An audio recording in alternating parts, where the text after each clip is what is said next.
11th number question आपको बता दीजिएगा।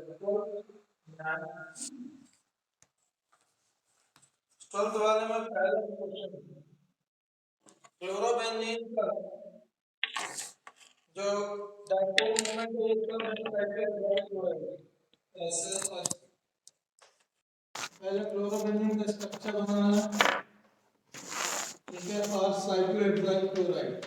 बड़ा सा डिफरेंस आपको स्ट्रक्चर बनाते से दिख जाएगा कि सर एक में हम क्लोरीन को जोड़े हैं किससे, sp2 हाइब्रिडाइज कार्बन से।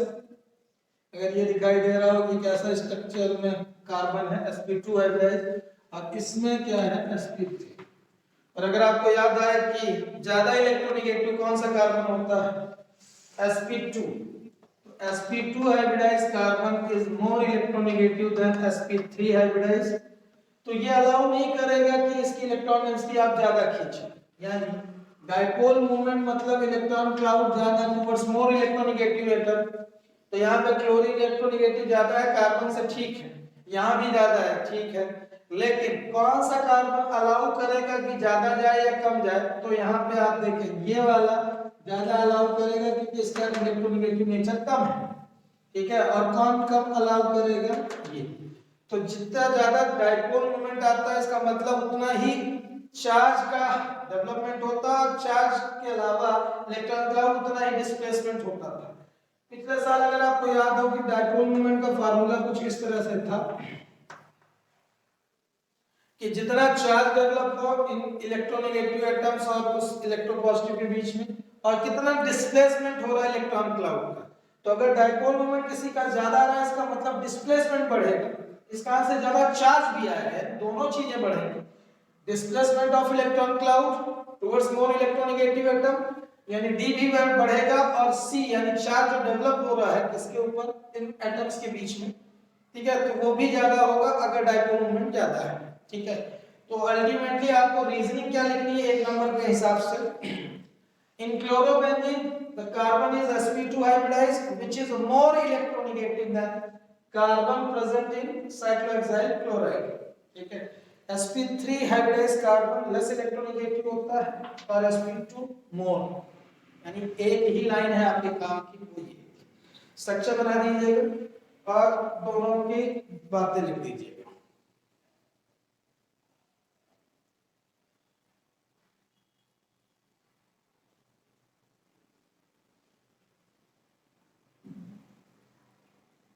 अब अगले क्वेश्चन में चले तो ये अगला क्वेश्चन आपका हो चुका है, अल्किल हैलाइड्स को polar but immiscible in water. कारण आपको ये बताया गया था बच्चों कि अल्किल हैलाइड्स में बहुत सारे ऐसे हैं जो इनकैपेबल हैं हाइड्रोजन बॉन्डिंग बनाने में। हाइड्रोजन बॉन्डिंग जो बनाएगा वाटर के साथ वही घुलेगा। तो पानी में घुलने के लिए दो एसेंशियल चीजें, पहली या तो आयोनाइज हो, तो आयोनाइजेशन कोवलेंट कंपाउंड का होता नहीं, तो फिर बची बात फिर कि इनऑर्गेनिक कंपाउंड्स के अंदर ये नेचर हो कि वो जाके वाटर के साथ हाइड्रोजन बॉन्डिंग बना पाए। तो क्लोरीन ब्रोमीन की इलेक्ट्रोनेगेटिविटी या साइन इनको अलाउ नहीं करता है कि वो हाइड्रोजन बॉन्ड बना पाए, किसके साथ, वाटर मॉलिक्यूल के साथ। तो पहले से present intermolecular forces hydrogen bond है वाटर के अंदर, उन्हें तोड़ के नए इंटरेक्शन बनाए, वो कमजोर अगर बनेंगे तो वो घुल नहीं पाएंगे, उनके कंपैटिबल बने, यानी या तो उनके बराबर या थोड़ा बहुत नीचे भी थोड़ा और स्ट्रांग, तो इस टाइप की चीजें घुलती है पानी में। तो सॉल्युबिलिटी के रिगार्डिंग याद रखिएगा, पूरी ऑर्गेनिक में जहां हाइड्रोजन बॉन्ड बना वहां घुलना तय है, और जहां नहीं घुल रहा है इसका मतलब कारण यही है कि हाइड्रोजन बॉन्ड नहीं बना पाता। तो समरी बहुत लंबा ना लिख के एक लाइन में लिखना, they can not form hydrogen bond with water.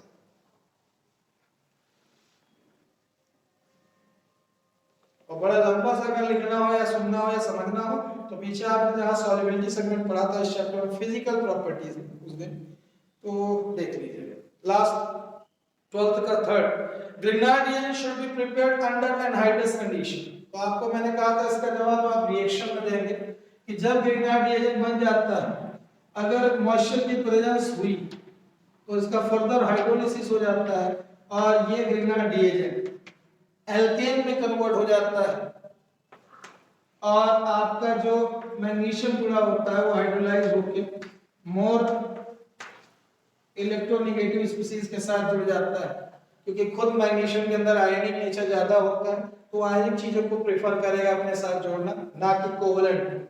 ठीक है, तो कोवलेंट मॉइटी को छोड़ के, अल्काइल ग्रुप को छोड़ के वो हाइड्रोक्साइड के साथ चला जाता है वाटर के। तो याद रखिएगा कि जहां पे हाइड्रोलिसिस हो गया तो वहां ग्रिग्नार्ड रिएजन नहीं रह पाएगा। तो रिएक्शन के बेस में ही आंसर देना था। 13 क्वेश्चन सीबीएसई वालों के लिए नहीं है। 13 क्वेश्चन एमपी बोर्ड वाले यूजर्स याद कर लेंगे, 2-2 3-3 यूजर्स जितने मिल जाएंगे, कम से कम 2 तो ठीक है बनता है। एक से काम नहीं होता, कई बार एक से एक भूल जाता है तो दूसरा याद रह जाए। 14 में सारे क्वेश्चन अब आप एक तरफ से कर सकते हैं। ठीक है, तो मैं प्रोडक्ट बनाता जा रहा हूँ, रिएक्टेड आपकी किताब में बने हुए हैं। ठीक है, तो उनकी थीम समझाता जाऊँ। पहली वाली रिएक्शन में मुझे फिंकलस्टीन दिख रही है, यानी हैलोजन एक्सचेंज कर रहा है।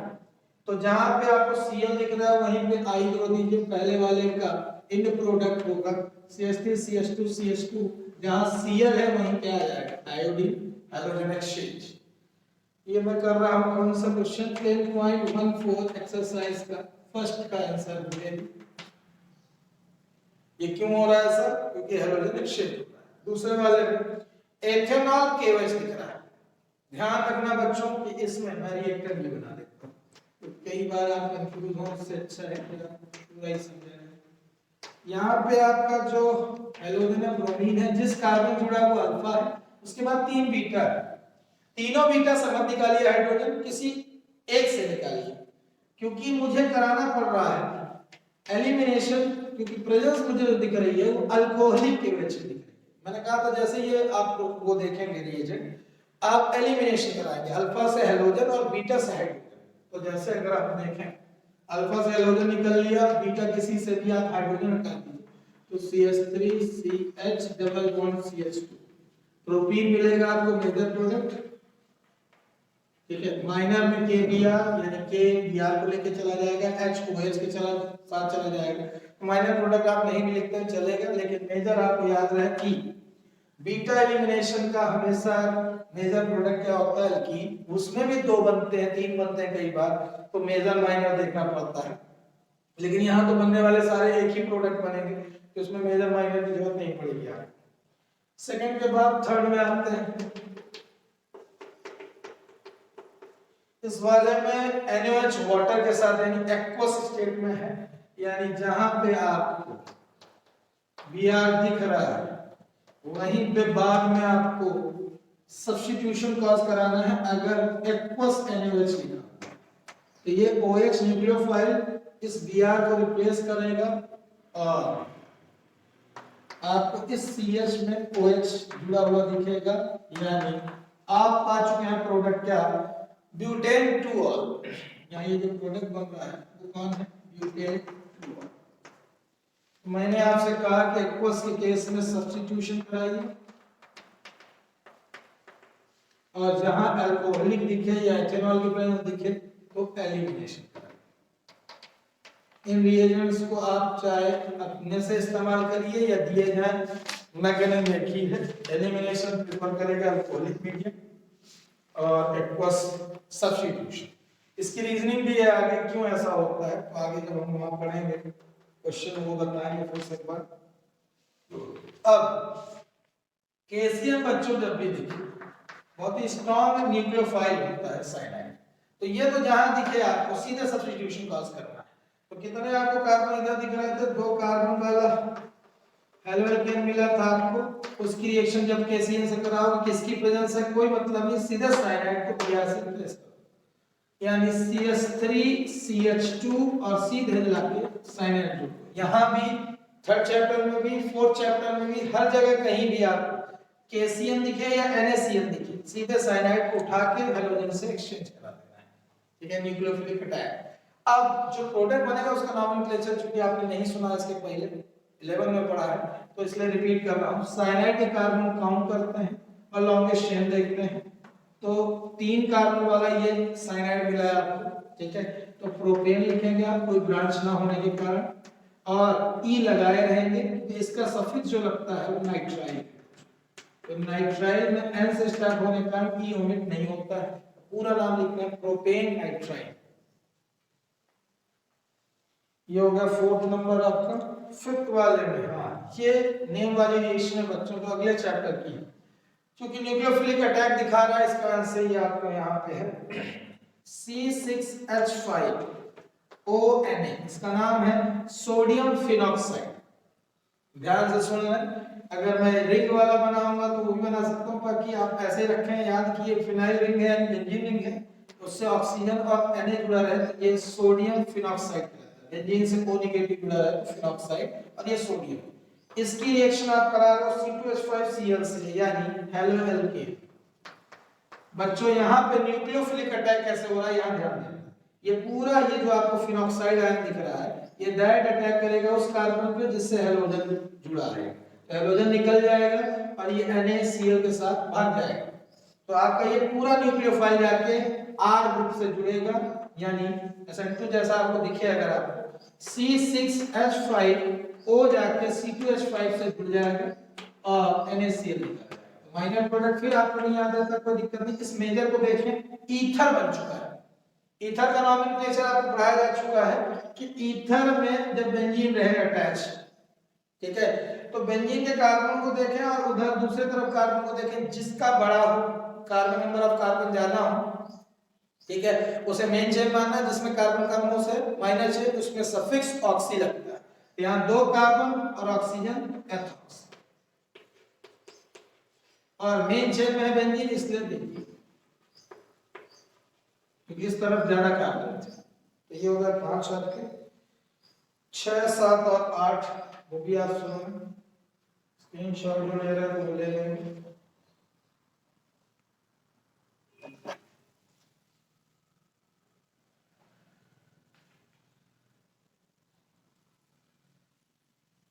किताब में ही अगर प्रोडक्ट बनाते चल रहे हो तो भी चलेगा, बस कुछ चीजें थोड़ा सा मेंशन कर रहिए, कहाँ सब्स्टिट्यूशन कराना है, कहाँ एलिमिनेशन कराना है।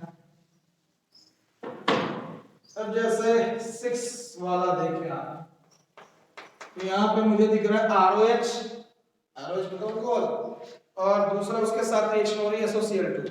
तो आयरन क्लोराइड जब भी किसी अल्कोहल से रिएक्शन करता है तो कितने कार्बन का अल्कोहल है 3, और OH मुझे दिखा, इसकी रिएक्शन SOCl2 से होगी।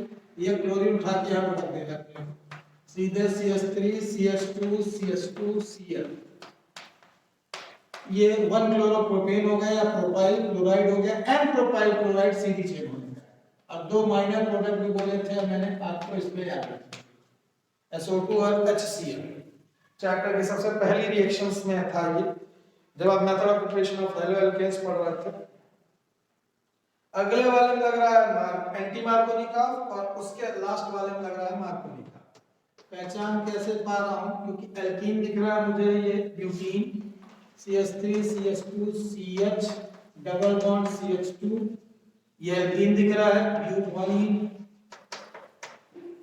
और इसकी रिएक्शन हो रही है पेरोक्साइड की प्रेजेंस में HBr से। तो HBr में से नेगेटिव पार्ट कुछ कार्बन जोड़ेंगे जो मोर नंबर ऑफ हाइड्रोजन कंटेनिंग होगा, और जिसमें लेस नंबर ऑफ हाइड्रोजन उसमें हाइड्रोजन जोड़ देंगे आप, तो CH3 CH2, फिर यहाँ CH2 में कन्वर्ट हो जाएगा क्योंकि हाइड्रोजन यहाँ लग जाएगा, और सिंगल बॉन्ड होने के बाद यहाँ दिया है। मार्कोनिकॉफ में आपको नेगेटिव पार्ट कुछ कार्बन जोड़ना है जिसपे मोर नंबर ऑफ हाइड्रोजन, क्योंकि पेरोक्साइड की प्रेजेंस मुझे बता रही है एंटी मार्कोनिकॉफ। लास्ट वाले में आप 8th वाला देखें अगर, तो फिर ब्रांच बनेगा यहाँ डबल बॉन्ड के बाद C के साथ एक CH3 है और नीचे तब टेट्रावैलेंसी कंप्लीट होगी। तो इस वाले में फिर HBr की रिएक्शन हो रही है, लेकिन किसी की प्रेजेंस नहीं दिख रही है। जब प्रेजेंस नहीं है मतलब मार्कोनिकॉफ उस कार्बन पे ले जाइए इसको जिसपे लेस नंबर ऑफ हाइड्रोजन है या नहीं है, ठीक है। इस वाले में आपका हाइड्रोजन जोड़ देना अपोजिट साइड, एक तरफ क्या जोड़ना है आपको ब्रोमीन और एक तरफ हाइड्रोजन, डबल बॉन्ड हटा दो CH3CH। अब इस H को CH2 में कन्वर्ट कर दो क्योंकि हाइड्रोजन उसमें जाके जुड़ गया, फिर यहाँ C से Br जुड़ जाएगा, और एक तरफ मिथाइल जुड़ा था दूसरी तरफ। समझ में आया हो कि ये मार्कोनिकॉफ के थ्रू बना है, ठीक है। नाम नहीं लिखा मैंने क्योंकि आपसे बन जाना चाहिए। पहले वाले में इसमें 1 ब्रोमो प्रोपेन, ये हो गया 1 ब्रोमो ब्यूटेन 1 क्लोरोथर्मोस। और ये लास्ट वाला जो आपको बना है 1 2 2 पे ब्रोमो, 2 पे ही मिथाइल। जितना बोलने से बेहतर है कि मैं लिख दूं 2 ब्रोमो 2 मिथाइल ब्यूटेन। आपसे बन जाए उसके बाद भी लिख दूं, ये आप कहीं भूल जाए लिखना।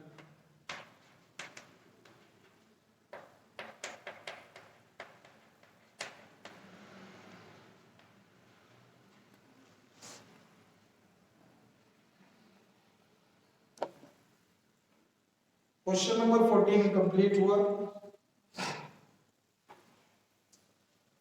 क्वेश्चन नंबर 16 में चलते हैं।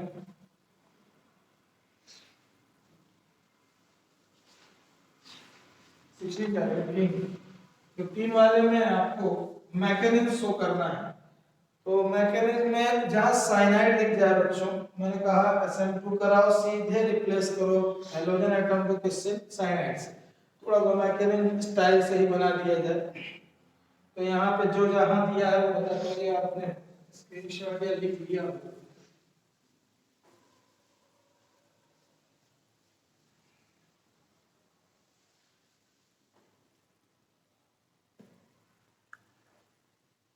10.15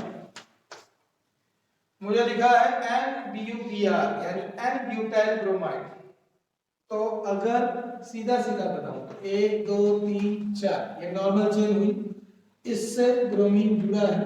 अब इसे बैलेंस करोगे CH2, और इस पूरे को अगर आप देखो तो 1 2 3 कार्बन और 3 2 5 2 7 यानी 7 हाइड्रोजन। इन्हें कंडेंस क्यों कर रहा हूं मैं? क्योंकि मुझे इस कार्बन को एक्सपोज करना है जिस पे न्यूक्लियोफिलिक अटैक करना है। तो अगर जिनको नहीं समझ में आ रहा था आप स्ट्रक्चर देखिएगा, ये समझ में आना चाहिए। एक कार्बन जिससे हैलोजन जुड़ा है उसके 3 तरफ आपको ज्योमेट्री में दिखाना है। ये देखिए साहब, 3 हाइड्रोजन इस तरह से जुड़े हैं, ये टेट्राहेड्रल, ठीक है। अब इसमें ये 3 कार्बन को एक साथ ले लिया हूं, और इस कार्बन से जिससे हैलोजन जुड़ा है उसी से 2 हाइड्रोजन जुड़े हुए हैं। अब साइनाइड उठाऊंगा KCl से और इसका न्यूक्लियोफिलिक अटैक दिखाऊंगा। मैकेनिज्म अगर बना रहा हूं तो मुझे इन्वर्जन भी दिखाना होगा।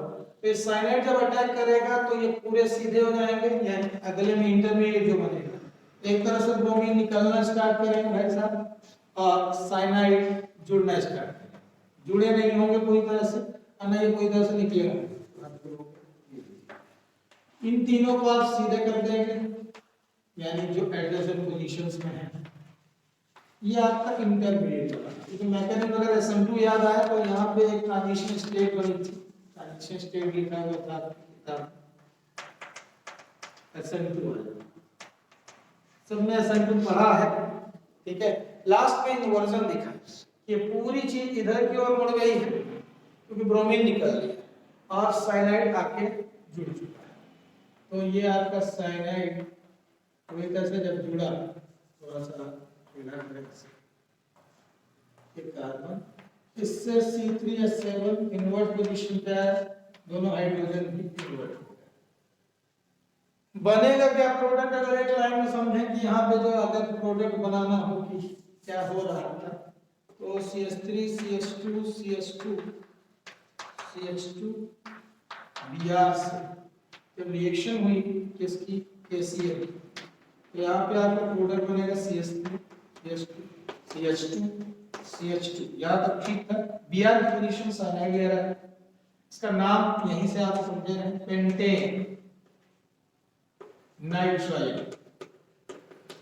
क्यों ऐसा? क्योंकि टोटल कार्बन आपके पास 5 हो जाएंगे और इस कार्बन को भी इंक्लूड करना है जो साइनाइड में है, यानी 5 कार्बन की चेन को पेंटेन बोलेंगे और इस साइनाइड का सफिक्स जो लगता है नाइट्राइल।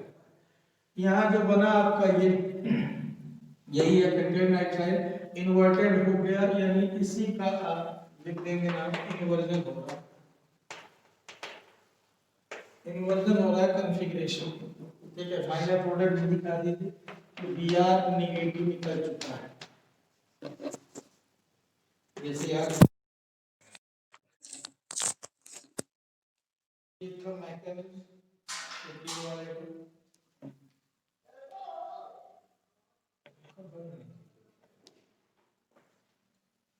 अब आ जाता है।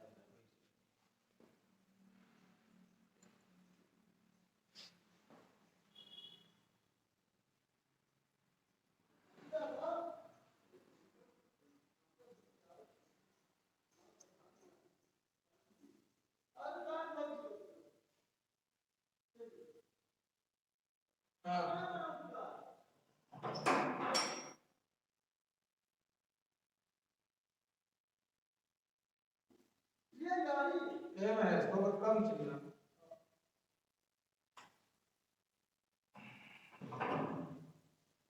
हाँ, ये कह रहे हैं कि कार्बन कार्बन का बॉन्ड ज्यादा स्टेबल होता है और केसीएल में हम आपसे बात कर चुके हैं कि साइनाइड जुड़ता है, ठीक है, प्रोडक्ट में नाइट्राइल बनता है, आइसोनाइट्राइल बनता है। तो मैं जो प्रोडक्ट बना, ये जो दिख रहा है लास्ट में ये वाला, तो वो लिंक हो चुका है, पता है कि किससे लिंक हुआ है, ठीक है, वो यही वाला है, कार्बन के थ्रू ये जुड़ते हुए दिखा रहा हूं इसीलिए, ठीक है। नहीं समझ में आया तो ये समझ कि इन प्रोडक्ट में कार्बन ही जुड़ेगा, ठीक है। मैकेनिज्म में भी जिस तरफ से बॉन्डिंग दिखा रही है कि इधर से बन रहा है, तो यहाँ दिखा चुकी है, अब यहाँ प्रोडक्ट आपने कुछ पहले से फाइनल है कि क्या बनना है, नाइट्राइल बनना है।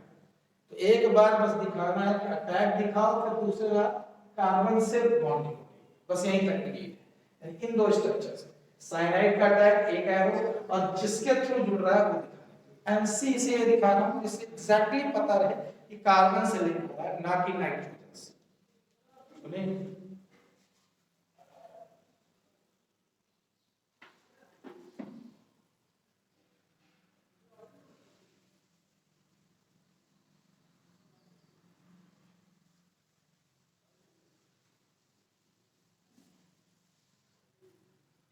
अब जो आपका 16 था वो आपको ऑर्डर लिखवाया जा चुका है, जो पीछे आपने SN1 SN2 पढ़ा था लोगों ने।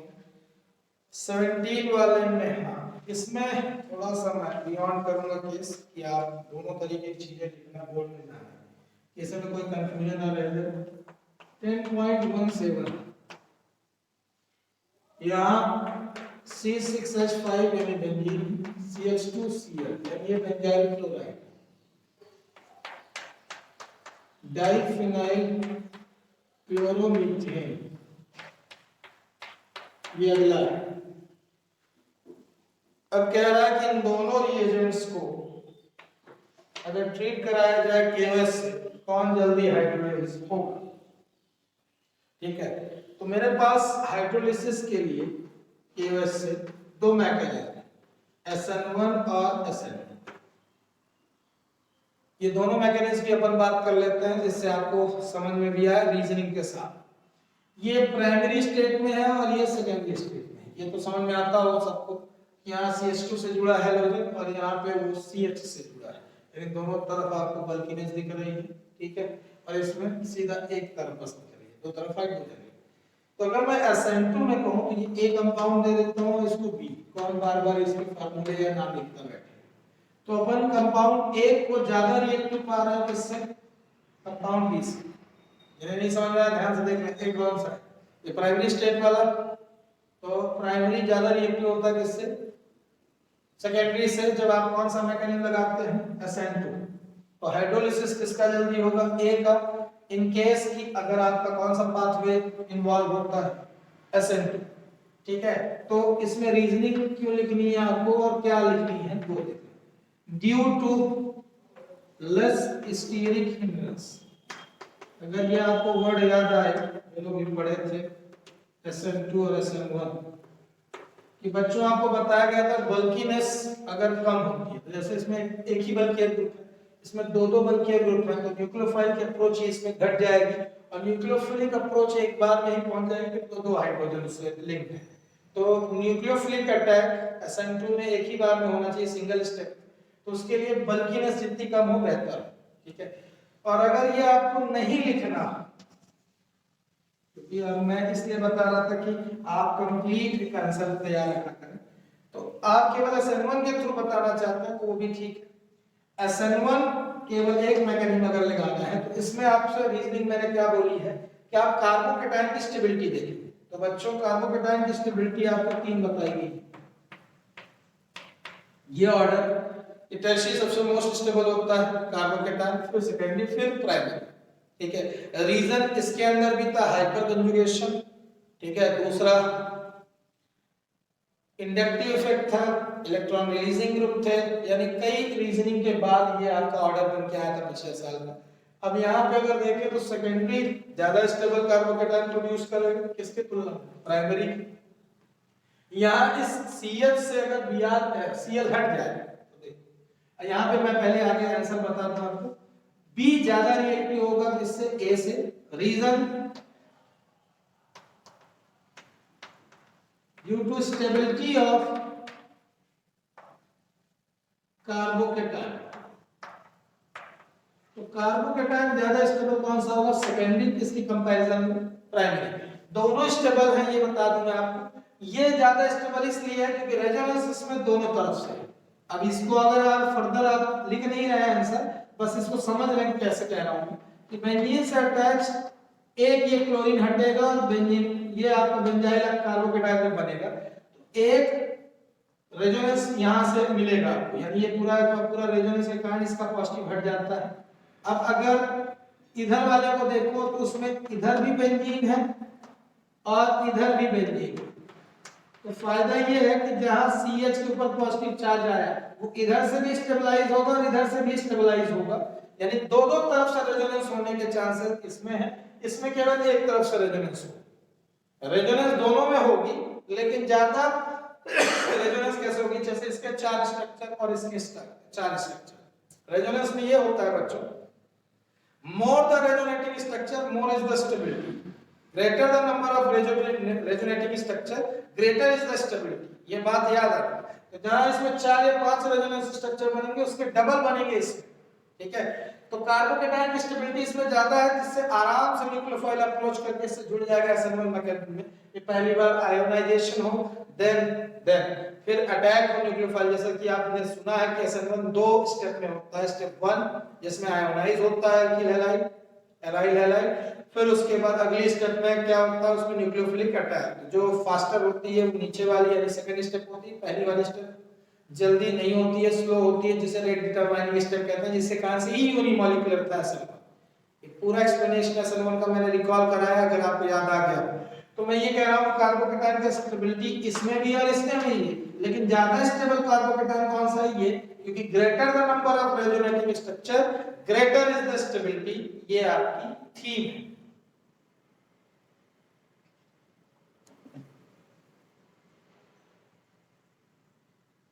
अगर आपके पास वक्त मिले तो आप ये लिख दीजिएगा, नहीं मिले तो केवल आप ऊपर वाले में सही निपटा दीजिए कि इजीली हाइड्रोलाइज होने वाला कंपाउंड बी है। ठीक है, क्योंकि ज्यादा रिएक्टिव होगा SN1 मैकेनिज्म के थ्रू, और उसमें कार्बोकेटायन की स्टेबिलिटी सेकेंडरी की ज्यादा होती है प्राइमरी की तुलना में।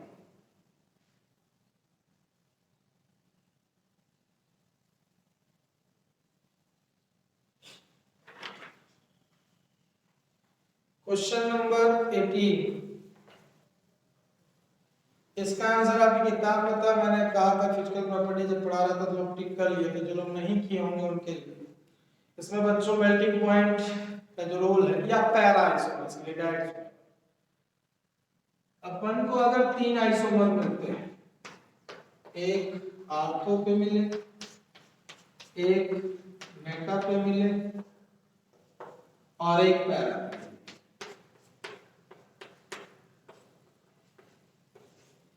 इनमें जाने रहिए कि जो सबसे ज्यादा स्टेबल होता है सिमेट्री में वो पैरा आइसोमर, सबसे ज्यादा सिमेट्रिकल शेप इसका होता है। अगर आप देखेंगे इसमें गोंचपाच या इलेक्ट्रॉनिक क्लाउड का, ठीक है, रिपल्सन, इन दोनों में आपको कहीं ना कहीं नजदीक मिलेगा, लेकिन ये हमेशा अपोजिट साइड ही बनते हैं। तो सबसे ज्यादा सिमेट्रिकल शेप पैरा आइसोमर का होता है। क्रिस्टल में, क्रिस्टलाइन स्टेज में सबसे ज्यादा बढ़िया सेट या फिट होने वाला स्ट्रक्चर भी कौन होता है, पैरा आइसोमर। इस कारण से मेल्टिंग पॉइंट, बॉइलिंग पॉइंट, सारी चीजें पैरा आइसोमर की ज्यादा होती है। सॉल्युबिलिटी भी कंपेयर करोगे, ठीक है, मेल्टिंग पॉइंट, यानी कि कोई से भी फिजिकल कैरेक्टरिस्टिक अगर पैरा आइसोमर की दोनों से कंपेयर किया जाए तो सबसे बेहतर कौन होगा, पैरा। ये क्वेश्चन नंबर आपका 18 था, जो लोग पीछे अंडरलाइन नहीं किए तो उनके लिए था। और जो लोग अंडरलाइन करना चाहें कि लैंग्वेज कहाँ है, अब वो किताब में आप पीछे जहाँ फिजिकल प्रॉपर्टीज पढ़े मेल्टिंग पॉइंट बॉइलिंग पॉइंट उसमें मिल जाएगा, पढ़ लेना अभी ना पढ़। तीनों ये स्ट्रक्चर बने हुए हैं, लेकिन पहले थोड़ा सा कन्वर्जन में टाइम दें। 10.19 इनमें पहले टिक कर दें या हल्का सा मार्क कर दें क्वेश्चन मार्क कि इन्हें बाद में करना है आपको। जैसे सेकंड के बाद 6 के बाद सीधे पहुंचेगा 11th,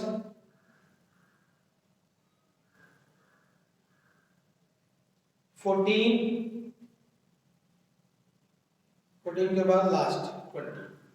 तो मेरे हिसाब से जो टिक नहीं है वो 1 2 3 4 5 15 आपको करने हैं।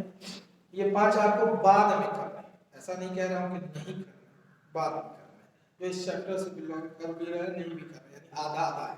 तो जब वो अगले चैप्टर्स के रिएक्शन हो जाएंगे तब तो समझ में आएंगे कि कैसे पाथवे बना है। सर कहीं से भी उठा के कोई सी रिएक्शन छाप रहे हैं तो आपको पता होगा कौन सी रिएक्शन कहाँ से छाप रहे हैं, है ना, तो ये मोटिव पता है। तो चलो सबसे पहले वाले से चालू करते हैं। तो पहला वाला जहां तक मुझे वो आप सबसे खुद ही बन जाए, प्रोपीन से प्रोपेन बनता है। जितने कन्वर्जन हो जाएंगे जहां से छूटेगा वहां से कट कर लेंगे। क्वेश्चन नंबर 19 फर्स्ट,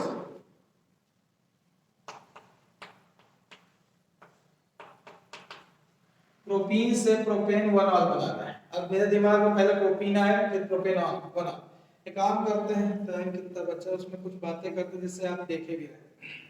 तो मैं पहले ऐसे बता रहा हूँ वर्बली, फिर उसके बाद आगे अपन इसको सॉल्व करेंगे, आगे तो कल कर लेंगे। पहले एक बार थोड़ा सा 5 को सुन लें आप, समझ रहे हैं ना, 5-7 सुन, जिनको समझ में आया तो ठीक है, नहीं तो फिर करके बताएंगे। प्रोपीन से प्रोपेन वनॉल, जिनके दिमाग में स्ट्रक्चर जलने लगेंगे उनके कन्वर्जन बहुत आसान हो जाता है, वो किसी भी चैप्टर को पढ़ रहे हैं। प्रोपीन आया यानी CH3 CH double bond CH2, ये डबल बॉन्ड है। अब प्रोपेन वनॉल बनाने है, डबल बॉन्ड को हटा के एंड में OH जोड़ना है। तो यानी एंड में अगर जोड़ना है तो मैंने आपसे कहा था कि एंटी मार्कोनी का काम करता है। तो प्रोपीन से पहले आप HBr की रिएक्शन कराते हैं पेरोक्साइड की प्रेजेंस में, तो एंड में आके आराम से Br जुड़ जाएगा। फिर उस Br को रिप्लेस करा सकते हो, एक्वस KOH डाल दोगे तो अपने आप OH आ जाएगा। यानी इस चैप्टर में अल्कोहल जहां भी मिले हमको तो एक्वस KOH की मदद से मिले या एक्वस NaOH की मदद से मिले। तो OH रिप्लेस कर सकता है हैलोजन को, यानी सब्स्टिट्यूशन कराना होगा मुझे। तो मैं पहले हैलोजन तो जोड़ूं, तो हैलोजन केवल दो ही तरीके से जुड़ सकता है, मार्कोनी कर्व से या एंटी मार्कोनी कर्व से। तो मार्कोनी कर्व अगर लगाऊंगा तो बीच में आएगा, तो मुझे बीच में नहीं जोड़ना है। कहां जोड़ना है? एंड में। प्रोपेन 1 ऑल लिखा है, यहीं पर प्रोपेन 2 ऑल लिखा होता तो मैं पहले मार्कोनी कर्व लगाता फिर सब्स्टिट्यूशन कराता। यहां पे क्या कराना है? पहले एंटी मार्कोनी कर्व देन आपको सब्स्टिट्यूशन कराना है उसकी वजह से। पहले वाले का आंसर ये था। फिर लिख बताएंगे, लिखेंगे भी नहीं छोड़ेंगे। पहले आप सुने रहे थोड़ा सा थ्योरी, जो लोग शुरू से पढ़ रहे हो चैप्टर को समझ में आ रहा है, नहीं आ रहा है तो फिर लिखूंगा। 1 ब्रोमोप्रोपेन से थर्ड वाला 2 ब्रोमोप्रोपेन, यहां फिर पा रहे हैं हम लोग कि लोकेशन चेंज हो रही है। कन्वर्जन अच्छे से सुन लो क्योंकि इसके बाद फिर ठीक है लिखूंगा तो लिखा हुआ तो रेफरेंस में भी रहता है। मैंने आपसे कहा था कि हैलोजन अपनी पोजीशन चेंज करे यानी पोजीशन आइसोमर पाओ, या एल्कीन आपके पोजीशन आइसोमर पे रहे। पक्का है, दो ही टूल है आपके पास, एक एडिशन एलिमिनेशन। तो एडिशन कराना है एलिमिनेशन कराना, कौन पहले कराना है वो डिपेंड करेगा कि क्या पाथवे। तो यहां जब आपके हैलोजन को डिसलोकेट कराना है तो पहले हैलोजन को निकालिए फिर जोड़िए एक बार। तो पहले निकालने के लिए एलिमिनेशन कराइए, फिर जोड़ने के लिए एडिशन कराइए। तो मार्कोनी का कि एंटी मार्कोनी का एडिशन कराते समय वो लोकेशन देख लीजिए कि 2 पे जोड़ना है कि 1 पे जोड़ना है। 1 जोड़ना है मतलब आपको एंटी मार्कोनी का करना है, 2 पे जोड़ना है एंटी मार्कोनी का। तो जैसे मुझे दिख रहा है कि 1 प्रोपेन से 2 ब्रोमोपेन आ रहा है, मतलब पक्का है कि अंतिम में मुझे मार्कोनी का लगाना है। पहले एलिमिनेट करा दो, तो एलिमिनेशन किससे कराओगे? अल्कोहलिक KOH बेस्ट सूटेड तुम्हारे लिए रिएजेंट। जब भी तुम्हें एलिमिनेशन कराना है अल्कोहलिक KOH डाल दो, सीधे एल्कीन मिल जाएगा, एल्कीन में जोड़ दो जिसको जोड़ना हो। HBr जोड़ना है, ठीक है, पहली की दूसरी देख लेना। टॉलरेंस से बेंजाइल अल्कोहल पीछे आपको कराया जा चुका, याद पड़ चुका, इसमें बहुत बातें नहीं हुई। फिफ्थ वाले बेंजीन से 4 ब्रोमो नाइट्रोजन, ये थोड़ा सा मैकेनिज्म समझाने के लिए मुझे थोड़ा बोल कर इस्तेमाल करना पड़ेगा। ब्रोमोबेंजीन से नहीं, बेंजीन से, बेंजीन से 4 ब्रोमो नाइट्रोबेंजीन, ठीक है नाइट्रोबेंजीन। अब जिन्हें plus R plus minus R समझ में आया उनके लिए बड़ा जरूरी कर दो बच्चों। बेंजीन में मुझे 2 रिएजेंट जुड़े हुए दिख रहे हैं, किसे पहले जोड़ूं किसे बाद, क्योंकि दोनों जुड़ेंगे electrophilic substitutions, electrophilic aromatic substitution. यहीं पे 2 नाम दिख रहे हैं, एक नाइट्रेशन और एक हैलोजिनेशन दोनों। तो पहले नाइट्रेशन कराऊं कि हैलोजिनेशन कराऊं ये देखना। तो हैलोजन पहले इसलिए जोड़ूंगा मैं, यानी यहां पे मैं ब्रोमीन पहले जोड़ूंगा। उसका रीजन ये है कि क्योंकि ये ऑर्थो पैराडाइम, तो ये जब नाइट्रेशन कराऊंगा मैं HNO3 और H2SO4 से, तो ये पक्का है अपनी पैरा पोजीशन पे नाइट्रो को जोड़ेगा। और अगर मैं पहले नाइट्रेशन करा दूंगा, यानी यहाँ पे नाइट्रो ग्रुप ला दूंगा और फिर उसमें ब्रोमिनेशन कराऊंगा, तो ब्रोमीन जाके मेटा पोजीशन पे जोड़ेगा। तो मुझे कैसा पाना है प्रोडक्ट उसके हिसाब से, यानी 2 मैं एग्जांपल लेता हूं। जैसा एक आपकी किताब में है कि बेंजीन से मैं पहले हैलोजिनेशन कराऊं, यानी Br2 डाल दूं, फिर Br3 की प्रेजेंस, इलेक्ट्रोफिलिक सब्स्टिट्यूशन वाली बात है, तो ब्रोमोबेंजीन बन जाएगा। अब इस ब्रोमोबेंजीन का आप नाइट्रेशन करा, HNO3 H2SO4 नाइट्रेटिंग मिक्सचर डाल दो, तो अपने आप जहां आपको चाहिए बोले तो पैरा पोजीशन पे नाइट्रो आ जाएगा, पहली पोजीशन पे ब्रोमीन जुड़ा रहेगा। ये तब मिलेगा आपको जब आप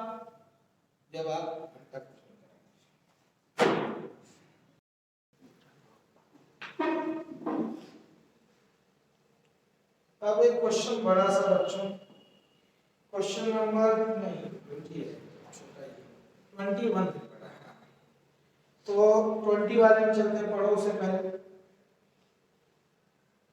ये बार बार जो अल्कोहलिक है एक्वस QH आ रहा है उसी का, कैसे एक्वस QH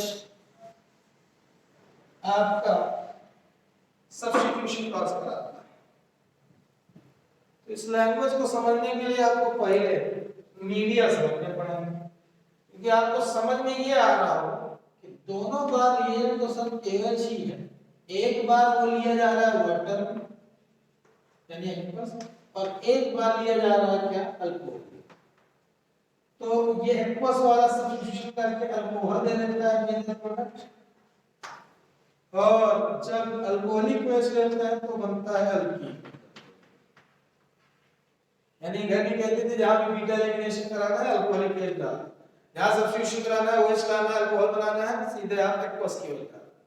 सर ऐसा क्या है KOH में ऐसा कुछ है क्या? नहीं, KOH में नहीं है बच्चों, इन मीडिया पे, यानी सारा खेल KOH का किसका है? मीडियम्स का। तो मीडियम्स ना बोल के मीडिया बोलते हैं उसको। तो मीडिया क्या है? पानी एक अच्छा कूलर स्वाद,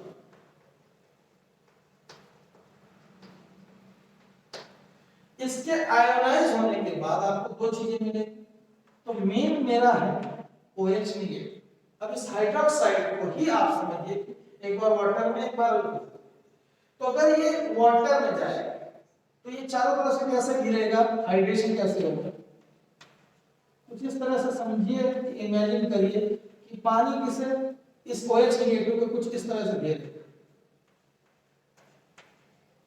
एक्सटेंसिव आपको जो दिखाई दे रही है हाइड्रोजन बॉन्डिंग आयनिक डाइपोल, जिसमें आप खिलता हुआ पा रहे हैं हाइड्रोक्साइड को, इससे चारों ओर से गिरता हुआ पा रहे हैं हाइड्रोजन से, क्योंकि वाटर का hydrogen and he partial positive होता है।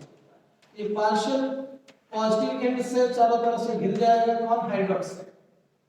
जब चारों तरफ से हाइड्रोजन से घिर जाएगा तो उसके जो प्रोटॉन को एक्सेप्ट करने की टेंडेंसी है, यानी बेसिक कैरेक्टर, वो भूल जाएगा। मतलब कि उसको जो हाइड्रोजन को खींचने की एफिनिटी होती है, हाइड्रोजन को पाने की एफिनिटी होती है, वो कहीं ना कहीं सैचुरेट हो जाएगी जब वो वाटर है।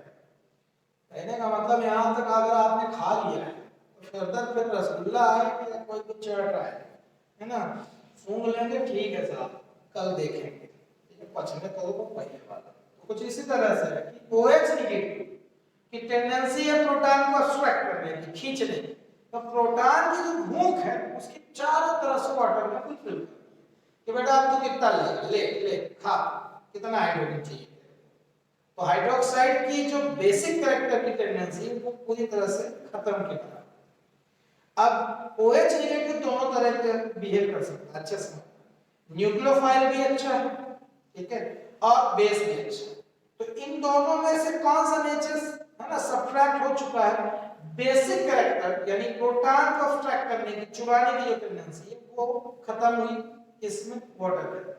अब इसे अच्छी लैंग्वेज में इस तरह से सुनिए, समझाने वाली लैंग्वेज कि हाइड्रोक्साइड यानी KOH जब डाला जाता है वाटर तो एक्सटेंसिव हाइड्रेशन की बात, ये तो एक लेयर की बात कर रहा हूं, ऐसी हाइड्रोक्साइड के चारों तरफ बच्चों कई लेयर आएंगे वाटर, इतना प्रोटॉन चाहिए उसे, सारी हम उसकी खत्म करेंगे वाटर के मॉलिक्यूल्स, हाइड्रोजन इंड दे दे ले बेटा हाँ, ठीक है।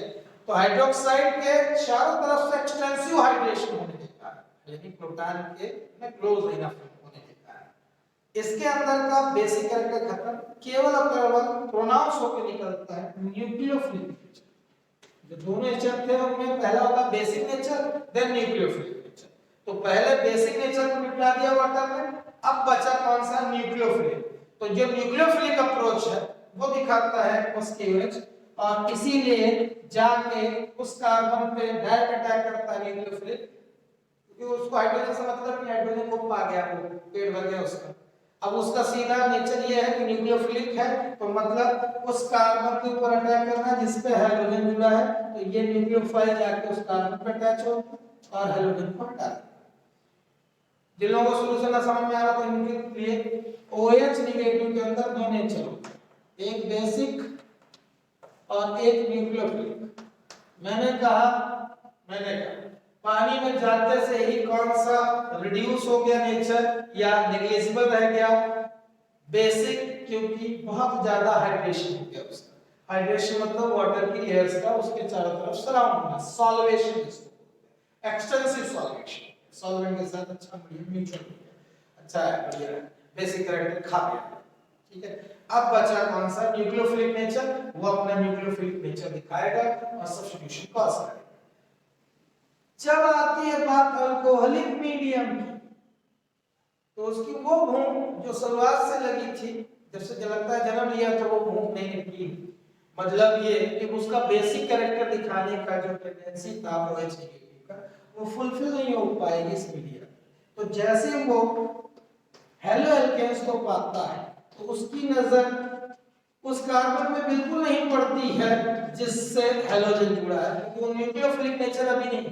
पहला कौन सा नेचर है उसका, उसका पहला नेचर है बेसिक कैरेक्टर, उसको प्रोटॉन ढूंढना है, तो प्रोटॉन उसको दिखाई दे रहे होते हैं इसमें कहीं, तो वो बीटा वाले में इसलिए क्योंकि आपको बताया गया था कि पूरा इलेक्ट्रॉन रिलीजिंग ग्रुप है तो इन पे पार्शियल पॉजिटिव आता रहता है, सबसे ज्यादा पार्शियल पॉजिटिव चार्ज इनमें दिखता है ना हाइड्रोजन से, तो OH नेगेटिव आता है और तभी में एक प्रोटॉन लेकर अब्स्ट्रैक्ट करेगा। जैसे प्रोटॉन अब्स्ट्रैक्ट करेगा तो बीटा एलिमिनेशन इंड्यूस हो जाता है।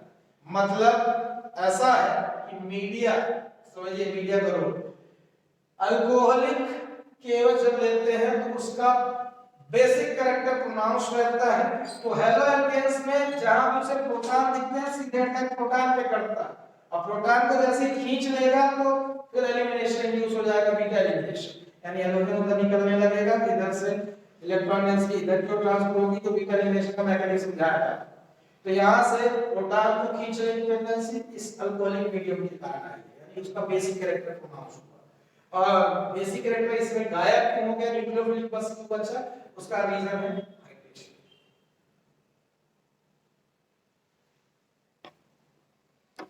तो आंसर नंबर 20 अगर आप सुन रहे हैं मुझसे एक बार आखिरी,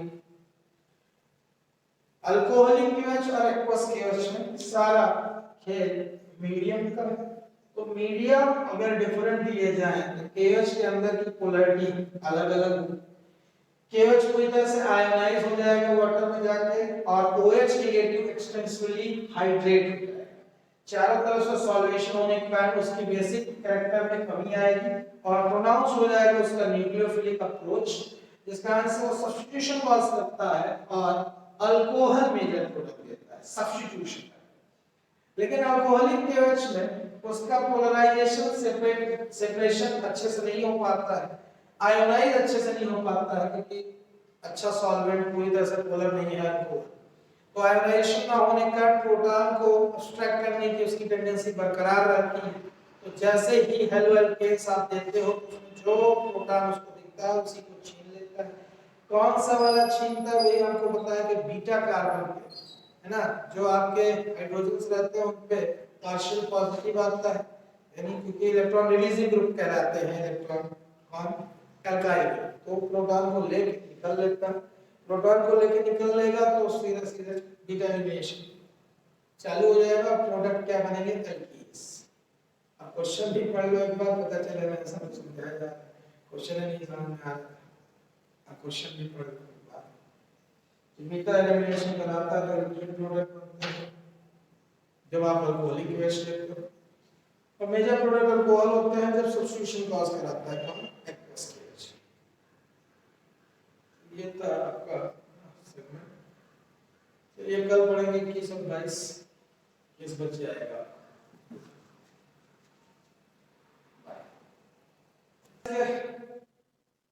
19 में कन्वर्जन कर रहा था आप लोग, ठीक है, इनका माइक स्टार्ट और माइक बंद करना, बाकी वीडियो जो बंद करके बैठे रहते हैं काय के जाते हैं, बताया करिए।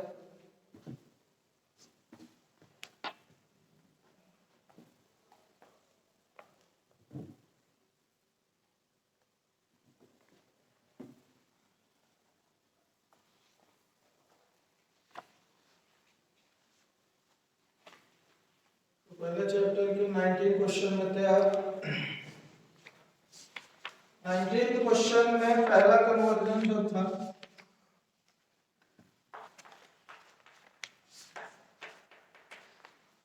उसमें लिखा हुआ प्रोटीन से प्रोपेन मोनॉल बनाना। छाप देने से ये है कि रेफरेंस में भी छपा हुआ है, अगर आप पाथवे समझेंगे तो बेहतर होगा।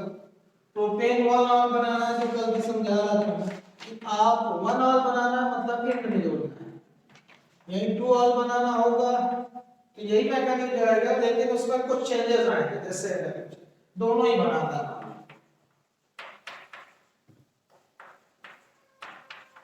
तो पाथवे समझोगे इस चैप्टर के हिसाब से भी और अगले चैप्टर में भी है। डायरेक्ट भी होता है, हाइड्रेशन आप डायरेक्ट करा सकते हैं किसी भी एल्कीन का, इसी एल्कीन का जो आपके सामने दिख रहा है प्रोपेन, इसका डायरेक्ट मार्कोनिक ऑफ से हाइड्रेशन कराओगे तो ये बनता है, ठीक है, अगले चैप्टर में। तो सिंगल स्टेप में भी होता है, तो उसे भी आप सीख लेंगे अगले चैप्टर में, जैसे ही पहला सेगमेंट चालू होगा रिएक्शंस का, तो बहुत दिक्कत नहीं है, जल्दी ही आने वाला है। फिलहाल इस चैप्टर के हिसाब से चले तो अपन HBr डालें इसमें पेरोक्साइड की वजह से, तो आपका CH3 CH2, यहाँ CH2 कर रहा हूँ, ध्यान दें यहाँ पर एंटी मार्कोनिक आप लगा रहे हो तो CH2 में जाके फिर जुड़ेगा Br, और फर्दर आप रिप्लेसमेंट करा लें एक्वस KOH से, OH ला लीजिए अल्कोहल, इसमें हेलोजन्स, न्यूक्लियोफिलिक सब्स्टिट्यूशन कॉज करा लीजिए किसकी मदद से, एक्वस KOH। जब भी एक्वस KOH यूज होगा बच्चों आपको क्या कराना है, सब्स्टिट्यूशन।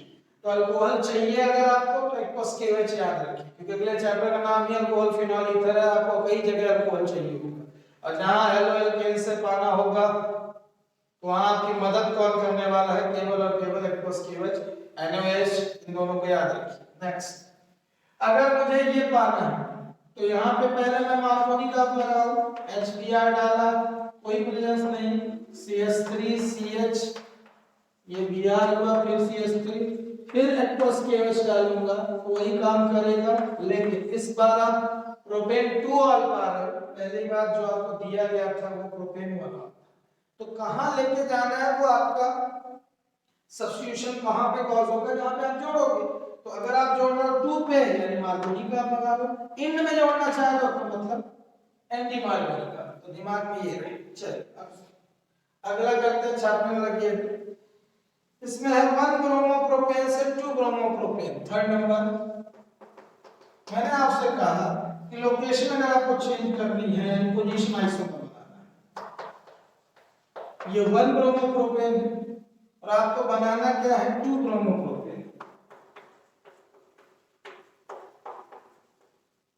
यहाँ आपको दिखाई दे रहा है दोनों एक दूसरे के पोजीशन आइसोमर, तो पोजीशन जब आइसोमर्स बनाने होते हैं तो पहले एलिमिनेट करिए देन ऐड करिए।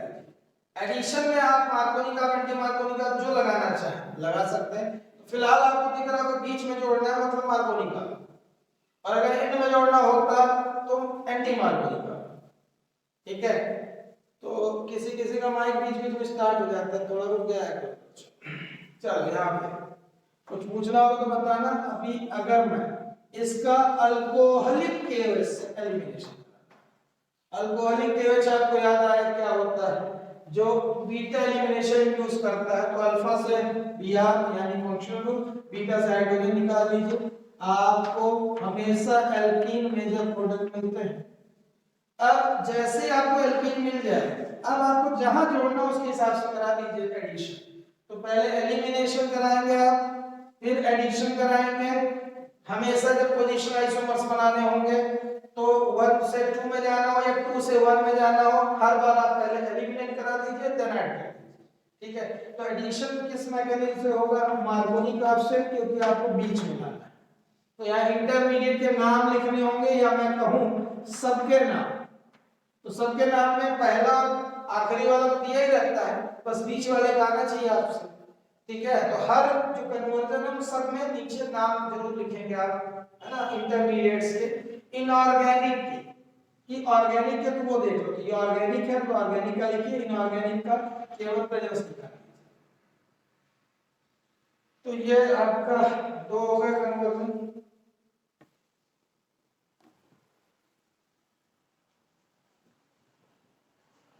तो फर्स्ट और थर्ड हुआ। अब फोर्थ वाले में चलते हैं। तो ये आपको बताया जा चुका है टॉलुइन से बेंजाइल अल्कोहल कैसे बनाएं। टॉलुइन मतलब बेंजीन ग्रुप एसिड था, उसे आप पहले sp3 हाइड्रोलाइज कार्बन को सब्स्टिट्यूट करिए हाइड्रोजन को किसकी मदद से, हैलोजन से, यूवी लाइट या सनलाइट की वजह से।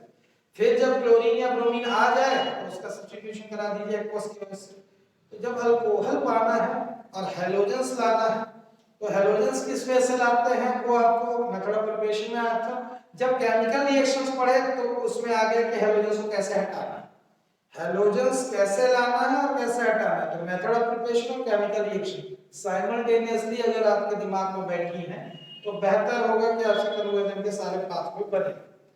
अभी फिलहाल एक चैप्टर की हो रहे हैं, ऐसे दूसरे के याद करेंगे, तीसरे के याद करेंगे। नेक्स्ट है आपका बेंजीन से 4 ब्रोमो नाइट्रोबेंजीन, इसी की बात कर रहा था मैं। इसमें आपको पाथवे कुछ इस तरह से फिर नंबर है। बेंजीन से जो बनाना है उसमें लोकेट कौन है उनको भी। तो मुझे ये दिख रहा है कि दो तरह के ग्रुप जुड़ रहे हैं, एक आर्थो पैराडाइपिक ग्रुप और एक मेटाडाइपिक। तो जो अभी पोजीशन दिख रही है वो कौन सी है, पैरा पोजीशन, मतलब पहले किसको जोड़ना, आर्थो पैराडाइपिक ग्रुप को पहले जोड़ना। तो यहाँ पे ये पहले जुड़ेगा बाद में जुड़ेगा, तो इसलिए अपन बेंजीन का पहले कराएंगे कॉम्बिनेशन एनहाइड्रस AlCl3 या FeBr3 याद रहे आपको, लुईस एसिड डिफरेंस में जैसे ब्रोमोबेंजीन बन जाए। अब कौन सा ग्रुप जोड़ना है आपको, नाइट्रो। तो आपको पता हो कि नाइट्रेशन के लिए केवल और केवल HNO3H2SO4 यही ना नाइट्रेटिंग मिक्सचर है जो नाइट्रो ग्रुप देता है, उसे पैरा ही में क्यों जोड़ना है, क्योंकि एक ऐसा ग्रुप है ब्रोमीन या हैलोजन जब जुड़ता है बेंजीन से आर्थो पैराडाइपिक, तो आर्थो वाला भी बनेगा। आपको नहीं बनाना है कन्वर्जन में, आपको वही बस बनाना है जो आपको चाहिए। ठीक है, नीचे के नाम की, अच्छा ये जो लोग अवॉइड करते थे कि बेंजीन ऐसा दिखता तो जानता होगा, मास्टर सब जानता है, लेकिन अपने को क्या करना है कि हर चीज को बतानी कि जो मैं क्या जानता हूं, तुम ये जान लो कि मैं ये जानता हूं। ठीक है, तो यहां मोटिव है कि हर ऑर्गेनिक का नाम लिखिए। ठीक है, प्रोसेस का अगर नाम अपने पास टाइम है तो लिख दीजिए कि ये हैलोजिनेशन है, ये नाइट्रेशन। नहीं मिल रहा है तो कोई बात नहीं, आप ये तो लिख ही देंगे। ठीक है, तो ये हो गया आपका तीन कन्वर्जन। पांचवे के बाद अब जा रहा हूं मैं सातवें, एथेनॉल से प्रोपेन नाइट्राइड।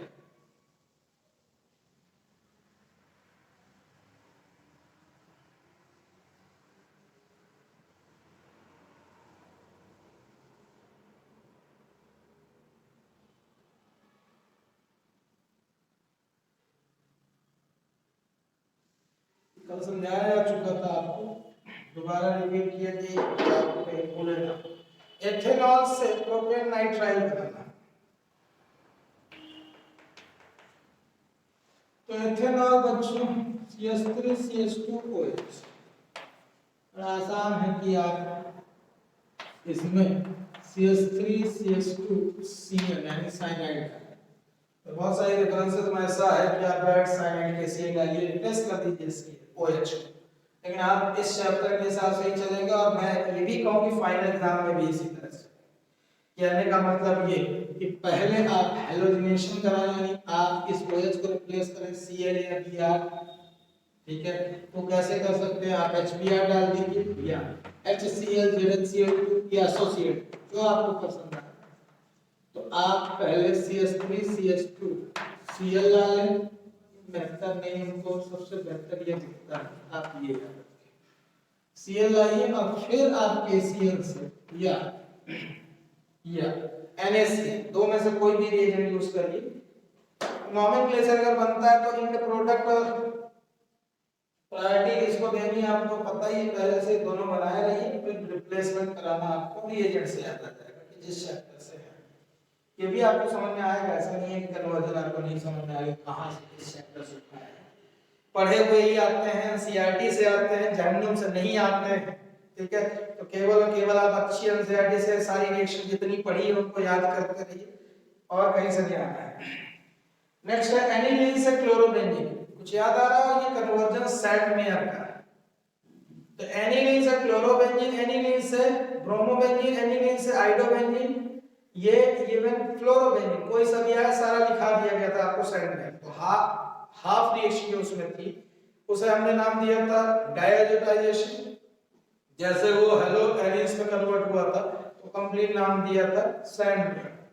जिन लोगों को नहीं याद आ रहा तो वो सैंडमेयर वाला सेगमेंट खोल लेंगे, बाद में पढ़ लेंगे। तो एनिलीन से क्लोरोबेंजीन सैंडमेयर रिएक्शन, ठीक है, ब्रैकेट में लिखे रहो तो इससे याद रहे, ये कर देना है ऐसे।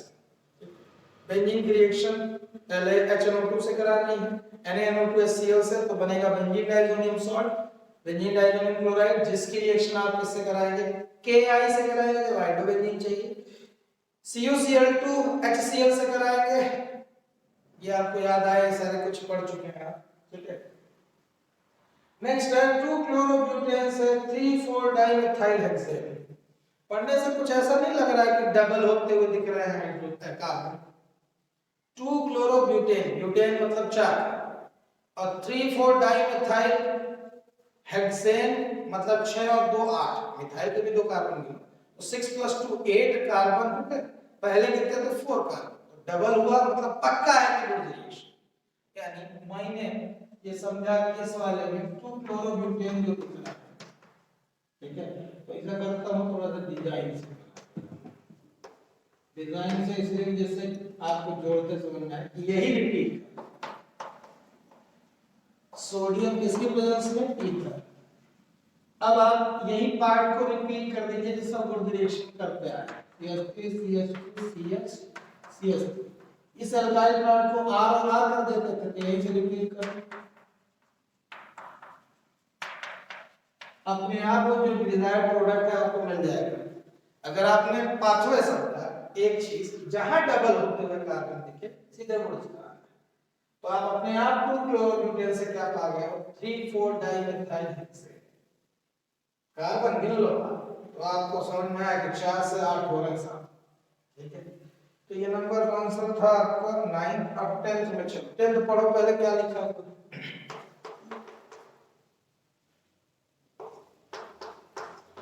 तो आपको प्रोडक्ट में क्या दिखाई दे रहा है, रिएक्टेंट में, रिएक्टेंट में एल्कीन ट्रांसिएट हो रहा है प्रोपीन, फिर उधर वाले में कार्बन डबल नहीं हो रहा है, हेलोजन बस जुड़ता हुआ दिख रहा है। कैसे, 2-chloro-2-methyl, तो 2-methyl तो पहले से कॉमन है, प्रोपीन से प्रोपेन हो चुका है, ऊपर से क्लोरो भी आ गया, कुल मिला के केवल मार्कोनिकॉव लग रहा है। अगर याद आए मार्कोनिकॉव में क्या प्रेजेंस चाहिए थी, आप एल्कीन लेते थे जिसकी रिएक्शन किसी हाइड्रोजन हैलाइड से करते थे, तो आपको ऐड होता हुआ दिखता था वो हाइड्रोजन। तो यहाँ भी रिएक्टेंट और प्रोडक्ट जैसे ही बनाओगे तो अपने आप समझ में आएगा कि आप जोड़ रहे हो। देखो 2 मेथाइल प्रोपीन है, ठीक है। तो आप चाहे इधर आप डबल बॉन्ड लगा लो चाहे इधर, कोई भी दिक्कत नहीं है। इसकी रिएक्शन किससे कर रहा है कि आपको 2 मेथाइल 2 क्लोरोप्रोपेन 2 मेथाइल 2 पे क्लोरो आ जाए, तो रिएक्टर और प्रोडक्ट जैसे ही बना लोगे अगर नॉमेनक्लेचर सही बनता है तो अपने आप दिख रहा है कि डबल बॉन्ड हट रहा है सर, और यहीं पे हाइड्रोजन आके जुड़ जाएगा, तो उसके अपोजिट साइड हाइड्रोजन भी जुड़ेगा, यानी कंफर्म है कि HCl Cl2 नहीं ले रहे, क्योंकि आदत में है कि जो सब जो दिखता है जुड़ने के लिए वही हम जोड़ देते हैं, तो Cl नहीं लेना है, HCl से ही मान को निकालना है, HBr से, ठीक है, HI से मान को निकाल की बात होगी। तो यहाँ प्रेजेंस कुछ भी नहीं रखी, केवल HCl डाल दिया तो Cl अपने आप उस कार्बन पे आ जाएगा, जुड़ जाएगा, जिस पे लेस नंबर ऑफ हाइड्रोजन है, देख रहे हो आप, इसी कार्बन से हाइड्रोजन जुड़ गया, उसके अपोजिट साइड हाइड्रोजन जुड़ गया। नीचे नाम लिख लेना है, बाद में नोट्स बनाएंगे आप, छोड़ेंगे नहीं किसी का नाम। नेक्स्ट है फोर्थ नंबर, इसमें आपको ब्यूट 1 से एंड ब्यूटाइल आयोडाइड बोल रहा है, ये कन्वर्जन भी आप कर चुके हैं पीछे। फिर एक बार ब्यूट 1 स्क्रीनशॉट बाद में लीजिएगा, आगे सुनते रहिए। ब्यूट 1 से आपको जो बनाना है वो ये 1 2 3 4 कार्बन और आयोडाइड सामने। सर ऐसा ही क्यों बनाया, एन ब्यूटाइल बोला बच्चों, तो सीधे सीधे 4 कार्बन लेने पड़ेंगे कंपलसरी। फिर उसके बाद अगर अपन सबको बैलेंस करते चले तो इन वाले में ही आयोडीन जोड़ना पड़ेगा, क्योंकि बैलेंस कर देंगे तो आयोडीन आ जाएगा, एक चीज। दूसरा ये कि आप बीच में कहीं नहीं जोड़ सकते, नहीं तो फिर उसके नाम बदल जाते हैं, आइसो हो जाता है, सेक हो जाता है, या तो ट्राइट हो जाता है। तो आपको बोला क्या है, एन ब्यूटाइल यानी लीनियर चेन करना। अब क्या दिखाई दे रहा है कि साथ डबल बॉन्ड हटा है और आयोडीन जुड़ा है, वो भी एंड में जुड़ा है, ये भी चीज। तो पहले तो हम HBr ले लेंगे, किसकी प्रेजेंस में, पेरोक्साइड। तो पेरोक्साइड जैसे डालेंगे तो इन 4 कार्बन के एंड में जुड़ जाएगा ब्रोमीन, आराम से सोडियम आयोडाइड से आप हाइड्रोजन एक्सचेंज यानी फिंगल स्टेट रिएक्शन करा दें, तो आपको पता है कि ब्रोमीन की जगह कौन ले लेगा, आयोडीन ले लेगा, ठीक है। तो ब्यूट 1 में Br कहां जोड़ना है, एंड में ही जोड़ना है, एंड में ही आयोडीन चाहिए, तो हाइड्रोजन एक्सचेंज जहां भी होगा, जहां भी रहेगा हाइड्रोजन वहीं से रिप्लेस हो जाएगा। तो अपन कहां पे जोड़े, यहां पे लॉजिक बस एंटी मार्कोनी का लॉजिक, बाकी सीधा सीधा ही। उसके बाद जिन लोगों को लगे कि HI से करा लें, उनके लिए बुरी खबर यह है कि मार्कोनी का बस में यूज हो गया HI, यहां ना जबरदस्ती सर HI डाल देते हैं, नीचे पेरोक्साइड नहीं ना हो पाएगा, HBr के साथ ही पेरोक्साइड बस इस्तेमाल होगा। और फिर आगे आपको दे रहा है 2 क्लोरोप्रोपेन से 1 प्रोपेनॉल, 2 क्लोरोप्रोपेन, अच्छा कौन सा नंबर है आपका, है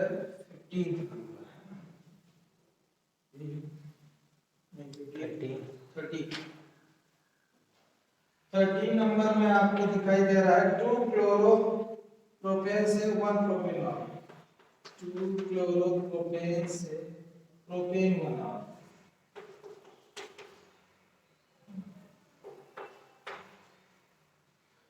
यहाँ ये समझ में आ रहा है क्लोरीन हटाना और एंड में OH लाना, ठीक। तो मेथड थोड़ी सी बड़ी हो जाए, क्लोरोप्रोपेन है ना, 2 क्लोरोप्रोपेन से प्रोपेन बनाना। पहले एलिमिनेशन करा लो भाई, 1 2 3 एलिमिनेशन कराओगे तो क्या डालोगे बच्चों, अल्कोहलिक KOH डालते से ही Cl हट जाएगा, क्या आ जाएगा, डबल बॉन्ड। अब डबल बॉन्ड आ गया है तो फिर आप सबसे पहले जो कन्वर्जन देखे थे, प्रोपेन 1 प्रोपीन से प्रोपेन 1 डालो। देखिए अब भाई प्रोपीन से प्रोपेन 1 बनाने के लिए हमने सीखा, अब प्रोपीन कैसे बनाऊं, यानी पहले तो हाइड्रोजन को हटाना पड़ेगा, तो अपने दिमाग में केवल एक आई रिएक्शन, सर बीटा एलिमिनेशन करा देते हैं तो हाइड्रोजन हट जाएगा। हाइड्रोजन हटने के बाद अब एल्कीन मिल गया, एल्कीन से अल्कोहल में कैसे जाओगे, तो अगले चैप्टर के एक ही स्टेप में है रिएक्शन, ठीक है। इस चैप्टर में आपको 2 वे में जाना पड़ेगा, तो पहले प्रोपीन से एंटी मार्कोनी का थ्रू Br या Cl ला सकते हो, तो Br ही बस ला सकते हो, तो कितने में लाना है, तो HBr डालो इसकी प्रेजेंस में और ऑक्साइड की प्रेजेंस में, देन इसका करा दो आप aqueous KOH से क्या सब्स्टिट्यूशन। आराम से देखो जल्दी बढ़ेंगे, टू क्लोरोप्रोपेन में से क्लोरीन हटा के OH लाना है, ये मेरा दिमाग में डिजायर्ड प्रोडक्ट। Cl हटाओ कैसे, तो दिमाग में आया अल्कोहलिक KOH यानी बीटा एलिमिनेशन। अब आ गया प्रोपीन, प्रोपीन से कैसे प्रोपेन बनाने जाऊं, तो ये आपने पढ़ा पहले ही नंबर पे कि पहले प्रोपीन में HBr से पेरोक्साइड रिप्लेस में करा दो क्या, एंटी मार्क हो जाता है, इनमें आ जाएगा Br जैसे है उसको रिप्लेस कर सकते हैं अपन किससे, एक्वस की वजह।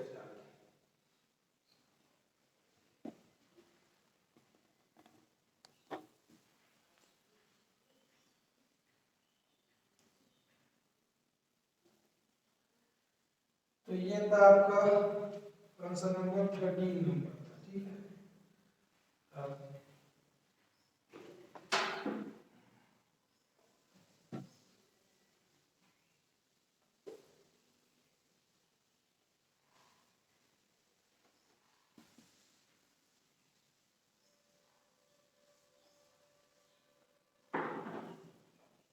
फोर्टीन अभी करना नहीं है आपको, 15 वाले में चलते हैं। हाँ ये भी ठीक है। 15 वाले में क्लोरोबेंजीन से पैरानाइट्रोफिनॉल बनाना है।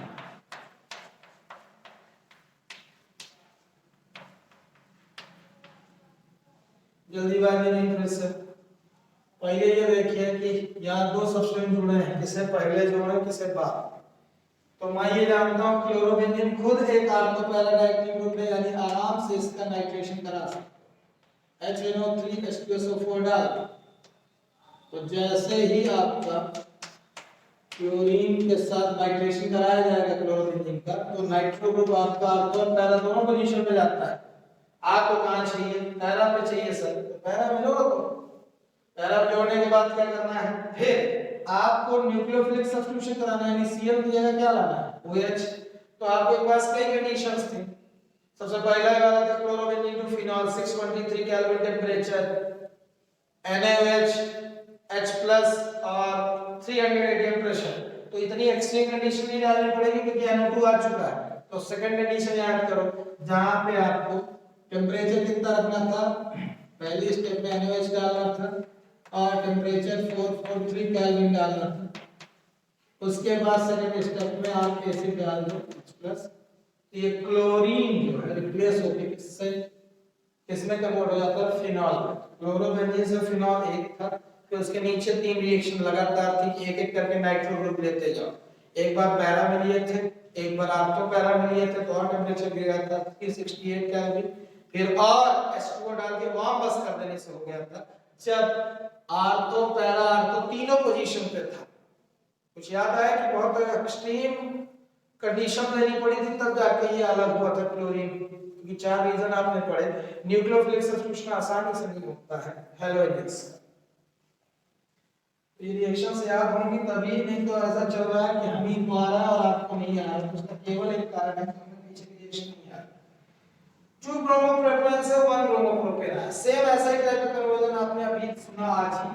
तो 2 ब्रोमोप्रोपेन से 1 ब्रोमोप्रोपेन पाना है, यानी आपको पोजीशन आइसोमर बताना है। तो मैंने कहा पोजीशन आइसोमर में पहले करा दो एलिमिनेशन, अल्कोहलिक KOH डालोगे बन जाएगा प्रोपीन। प्रोपीन बनते से ही अब आपको कहां पे जोड़ना है, मार्कोनी का आप लगाओगे, एंटी मार्कोनी का, तो दिख रहा है एंड में जोड़ना है, मतलब HBr और ऑक्साइड।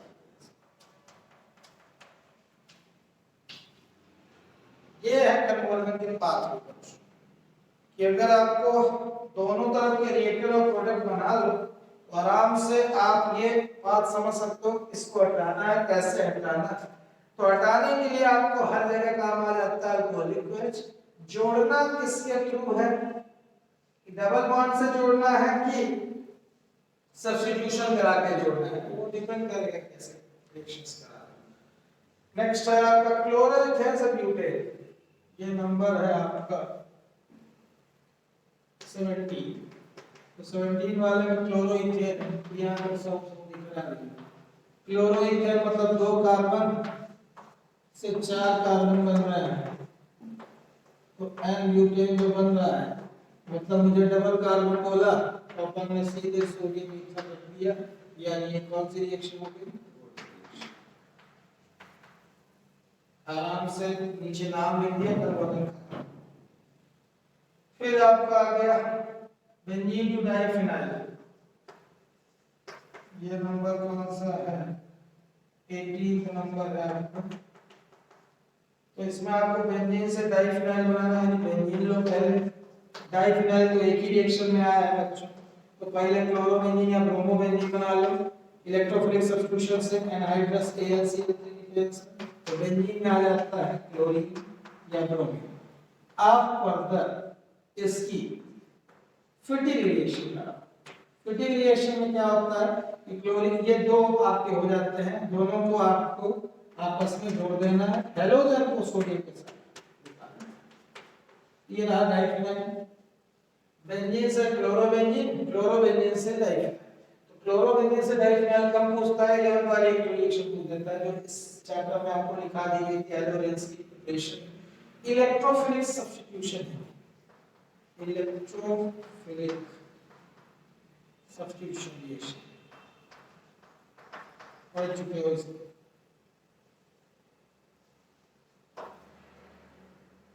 ठीक है, तो ये बेंजीन से डाइफिनाइल बना। लास्ट कंक्लूजन जो आपने कहा 19 ध्यान से देखना, ये कॉमन नेम भी जरूरी है और आपने कई बार सुनी है, टर्ड ब्यूटाइल ब्रोमाइड। तुम्हारे पाइए टर्ड ब्यूटाइल बना, तो CH3 मैं 3 तरफ बना रहा हूं और एक से जोड़ रहा हूं, इसकी एक वैलेंसी जो इससे खाली है कोई ब्रोमीन जुड़ेगा। बनाना क्या है बच्चों? आइसोब्यूटाइल ब्रोमाइड, मतलब 1 2 3 कार्बन 4 कार्बन आइसो कंडीशन में दिखे और इंड में आपको ब्रोमीन जोड़ना है।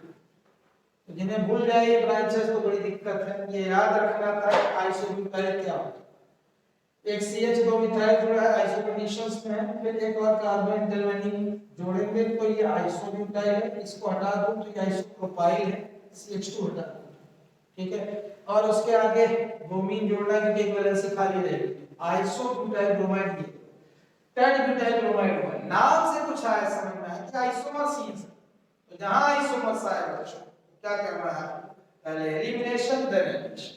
तो आप पहले अल्कोहलिक केवच डालते, अल्कोहलिक केवच डालते से ही Br अल्फा से और किसी भी बीटा से आप हाइड्रोजन डालेंगे, तो CH3C डबल बॉन्ड CH2 एक मिथाइल।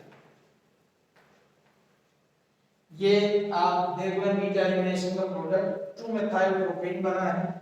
मैंने किसी को भी बीटा मान लिया, तीनों ही है बीटा, किसी एक से हाइड्रोजन और अल्फा से हैलोजन हटाया, डबल बॉन्ड प्लेस कर दिया। तो आपको डबल बॉन्ड प्लेस करने से हाइड्रोजन हैलोजन दोनों हटाना है, तो ये डीहाइड्रोहाइलोजिनेशन भी। तो डीहाइड्रोहाइलोजिनेशन में अल्फा बीटा दोनों कार्बन का काम है, निकाल दिया। अब यहां पे क्या करना है? तो यहां दिखाई दे रहा हो Br आपको इंड में जोड़ना है, इंड में जोड़ना मतलब साहब एंजिम हार्मोनिक आप लगाऊंगा, HBr डालूंगा पेरोक्साइड। जहां बीच में जोड़ना होता है उससे इसको बनाना होता तो पहले एलिमिनेट कराता फिर मार्कोनी बनाता, क्योंकि बीच में जोड़ रहा है। जहां एंड में जोड़ना है सीधे एंटी मार्कोनी।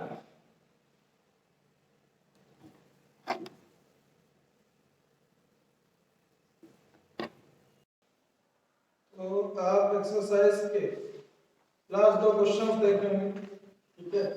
तो इससे आप 21 नंबर आप मेरे साथ पढ़ेंगे भी साथ। Question number 21 10.21 primary alkyl halide, जहां प्राइमरी वर्ड लगा है उसे अंडरलाइन। तो अल्किल हैलाइड इतना इंपॉर्टेंट नहीं है, प्राइमरी स्टेट में जानना जरूरी है। फिर आगे लिखा है C4H9Br, मतलब ये वो कंपाउंड है जिसका फार्मूला दिया है। तो अगर आप इससे समझ पाए कि ये पूरा जो है, तो इस पूरे फार्मूले में जो लोग बीच में आते हैं तो कम से कम तो वीडियो ऑन रखा करें एक बार। दूसरी चीज ऑडियो पहले से सेलेक्ट करके आया करें। मैं बेटा ना करते क्योंकि वो सोचे कि पढ़ लो जुलाई।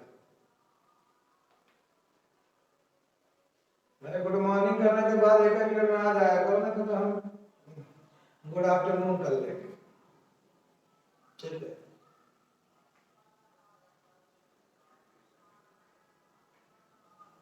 चौधरी जी अपना बंद करिए ऑडियो, बार बार उसमें चला जा रहा है।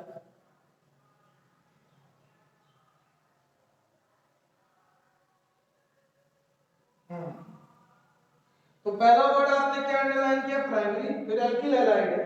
जो आगे पढ़ते चल रहा है कि क्या क्या कर रहा है, माना कि एल्किल हैलाइड है जो अल्कोहलिक केस से ट्रीट किया जा रहा है, मतलब कंफर्म हो गया कि आपको बीटा एलिमिनेशन का, फिर कंपाउंड बी बनता है।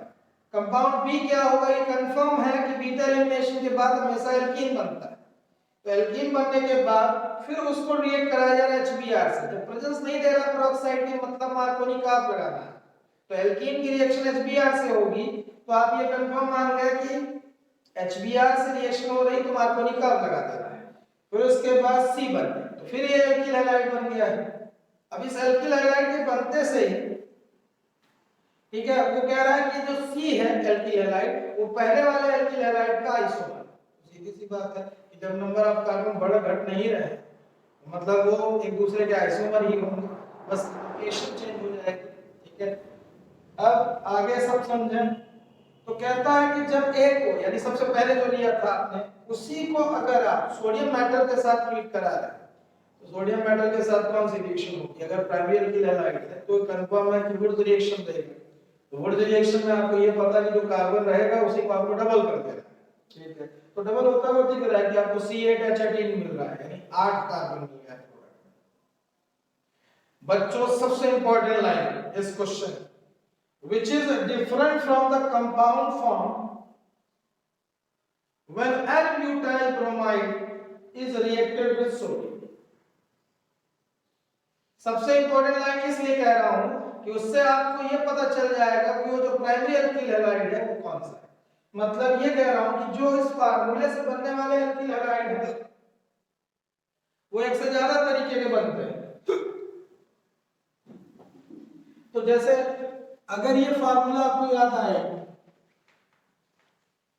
इससे दो तरीके के आप बना सकते हैं प्राइमरी, एक ये और एक ये।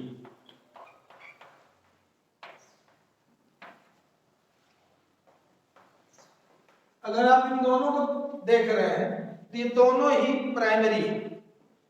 कैसे पहचानोगे दोनों प्राइमरी?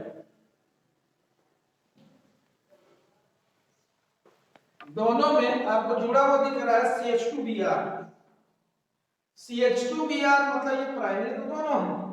अब हम ये कहें कि इसे लेके चले सारी प्रोसेसिंग में, कि इसे लेके चले, तो जिस लाइन को मैंने कहा सबसे जरूरी है वो इसलिए उसने कहा था कि A जो है वो N-ब्यूटाइल ब्रोमाइड नहीं है, वो N-ब्यूटाइल ब्रोमाइड नहीं है। उसने लैंग्वेज में आपको समझाया है कि आप इसे लेके फिर क्वेश्चन को पढ़िए, उसी लाइन को जहां पे लिखा है कि सोडियम के साथ वुड्स रिएक्शन आपने कराई, नाम नहीं दिया वुड्स रिएक्शन, आपको खुद पहचानना होगा कि वुड्स रिएक्शन किसी का करा रहे हैं हम, A का, माना कि ये A है या तो फिर ये A, दो में से कोई एक ही है, क्योंकि तो इसके अलावा आप इस फार्मूले से प्राइमरी नहीं बन सकते। सर और भी बन सकते हैं, बनेंगे, लेकिन वो या तो सेकेंडरी बनेगा या तो टर्शियरी बनेगा। इससे 4 आइसोमर्स बनते हैं, आप पीछे पढ़ा चुके हैं 2 बार ये क्वेश्चन आपको मिल चुका है, किसी फार्मूले से आप आइसोमर्स बनाए तो 4 बनते हैं, 4 में से 2 ही प्राइमरी होते हैं, तीसरा सेकेंडरी और चौथा टर्शियरी होता है। तो पहली लाइन में सबसे पहला वर्ड बोल दिया कि प्राइमरी लेना है, मतलब हम लेंगे तो प्राइमरी। अब प्राइमरी में कौन सा सेलेक्ट करेंगे 2 में से, इसके लिए उसने, है ना, तब क्लू बताया है जब वो प्रोसेसिंग बता चुका है कि पहले A को रिएक्ट कराइए अल्कोहलिक गैस से, फिर उसके बाद HBr से रिएक्ट कराइए, फिर उसके बाद इसी A को लीजिए और सोडियम मेटल के साथ रिएक्ट कराइए। अब A हमने इन दोनों में से किसको सेलेक्ट करना है, वो उसके लिए आपसे कह रहा है कि आप A में एल्किल हैलाइड जो ले रहे हैं उसे N-ब्यूटाइल ब्रोमाइड बताइए। यानी यहां से कंफर्म हुआ कि ये भाई साहब तो नहीं है। कौन है? ये क्या है? अगर आप इसके IUPAC और कॉमन नेम दोनों को समझ लें कि ये क्या है, फिर आप क्वेश्चन फिर पढ़िएगा आगे, इसको समझ लीजिए कि ये फर्क है क्या। तो ये आपके सामने दिख रहा है आइसोब्यूटाइल ब्रोमाइड जो कि एन ब्यूटाइल ब्रोमाइड नहीं।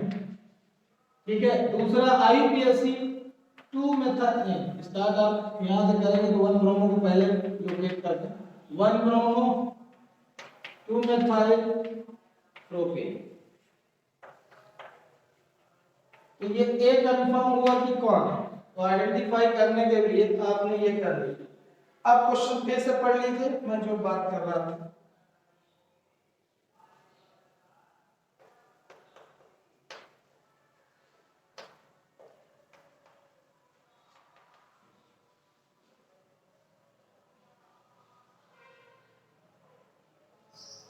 C4H9Br से आपको जो कंपाउंड बनाने हैं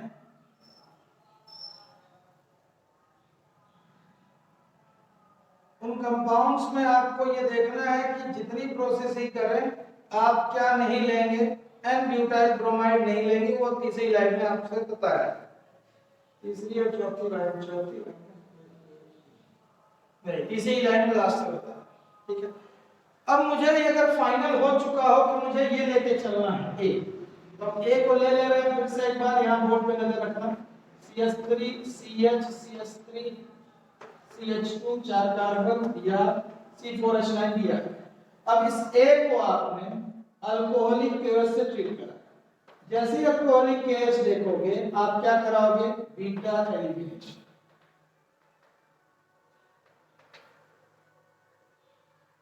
बीटा एलिमिनेशन क्या होता है सर? बीटा एलिमिनेशन में अल्फा से हैलोजन और बीटा से हाइड्रोजन का, जो देखो आप बीटा एक ही कार्बन दिख रहा है यही वाला, इसी बस से आप हाइड्रोजन हटा दीजिए, अगले वाले से हैलोजन हटा दीजिए, जैसी ब्रांच थी वैसे बनेगा। तो ये जो कंपाउंड बी बन रहा है ए से, तो ए का नाम आपको बताया जा चुका है, बी का नाम देखें 2 पे मिथाइल और ये प्रोपीन होगा, तो 2 मिथाइल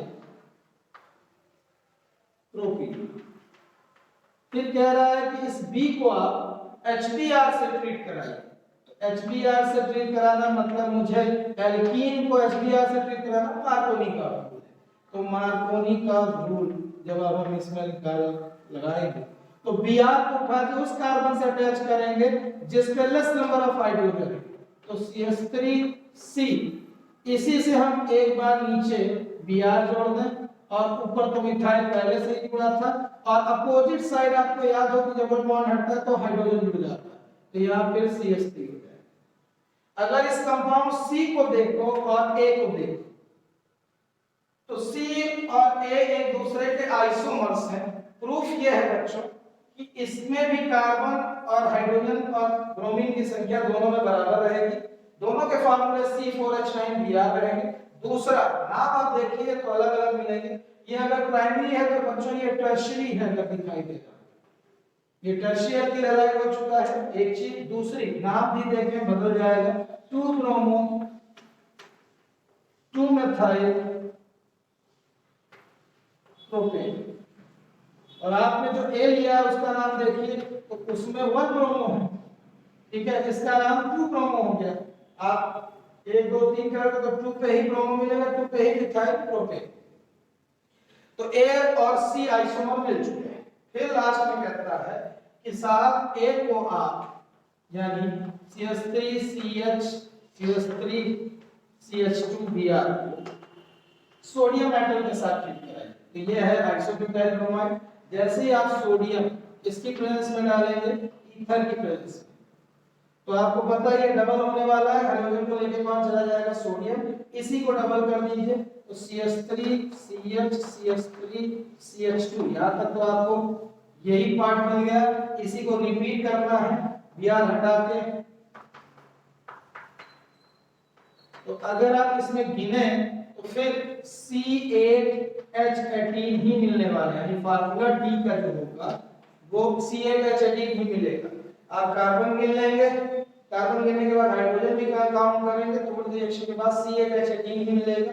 तो इसका IUPAC नेम लिख दीजिएगा, 1 2 3 4 5 6 कार्बन लीनियर है, 2 पे और 5 पे आपको मिथाइल दिख रहा है, तो 2,5 डाइमिथाइल हेक्सेन इसका IUPAC। एबीसीडी आपको मिल चुके हैं। ये क्वेश्चन नंबर 21 का कंप्लीट आंसर एक्सरसाइज 10.2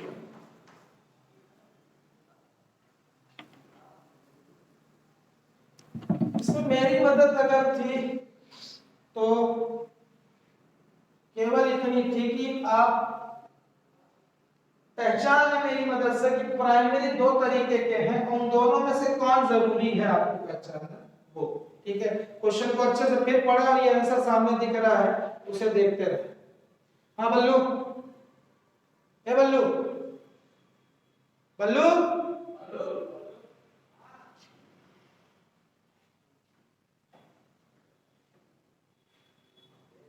ये कहला है कि 15-20 मिनट अभी लगी क्लास, उसके बाद फिर मिले ठीक है, जरूरी है तो ठीक।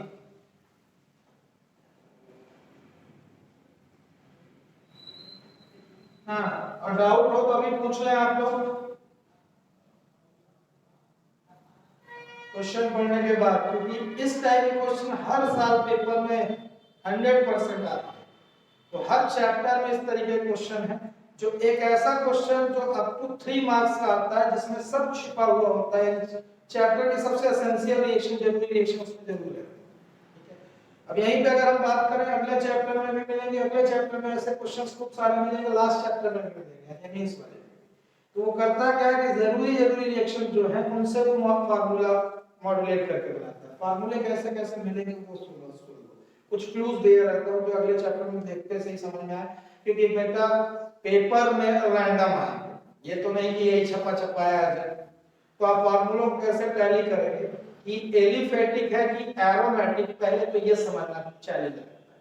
तो ये चैप्टर में ठीक है कि कंपाउंड के बार-बार इसी का इंस्ट्रूमेंट बनाने को मिल रहा है, लेकिन एरोमेटिक एलिफेटिक पहचानना एक चैलेंज कैसा है, तो आपको उसे कैसे तोड़ना है। जब भी कार्बन और हाइड्रोजन आप कंपैरेटिबल में, जैसे आपको फार्मूला दिया है C8H8, तो आपको दिख रहा है कार्बन जितने दिख रहा है उसी के बराबर दिख रहा है हाइड्रोजन। ठीक है, फिर एक ऐसा फार्मूला C7H6O2, फिर आगे कुछ और भी रहेंगे, लेकिन आगे इतने में क्या पहचानोगे कि ये बेंजीनॉइड स्ट्रक्चर, जब भी कार्बन 6 या 6 से ज्यादा, कार्बन 6 या 6 से ज्यादा और हाइड्रोजन उसके कंपैटिबल, मतलब उसके लगभग है ना, बराबर या थोड़ा एक दो ज्यादा एक दो कम, तो इसका मतलब वो एरोमेटिक बेंजीनॉइड स्ट्रक्चर, उसमें बेंजीन ही है ना पैरेंट है। इसके अलावा जब आपको एलिफेटिक में देता है तो कार्बन हमेशा आपको डबल करता हुआ दिखेगा। ठीक है, डबल से दो ज्यादा, दो कम, एक ज्यादा, ऐसा करके आपको मिलेगा। तो ऐसे में समझ जाना कि ये एलिफेटिक बनाना है। मैं ये सारी बातें इसलिए कर रहा हूं, जैसे जिस चैप्टर में सबसे ज्यादा आप परेशान होंगे इसकी एक्सरसाइज में, उसका नाम है एल्डिहाइड कीटोन्स कार्बोक्सिलेज। एनसीईआरटी अगर आपको कंप्लीट करनी है तो हर एक यूटेक्स और एक्सरसाइज मिलना चाहिए। मैं कुछ आपको क्लूज दिखाऊं जिससे आप इसी चैप्टर से उन चीजों को समझने लगेंगे। आप चैप्टर 3 की एक्सरसाइज को, यानी एल्डिहाइड कीटोन्स कार्बोक्सिलेज,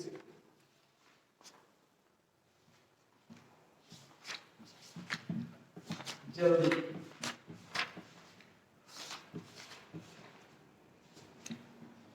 जैसे आप इस चैप्टर को खोलें तो 12.10 यानी 10वां क्वेश्चन आप एक्सरसाइज कर,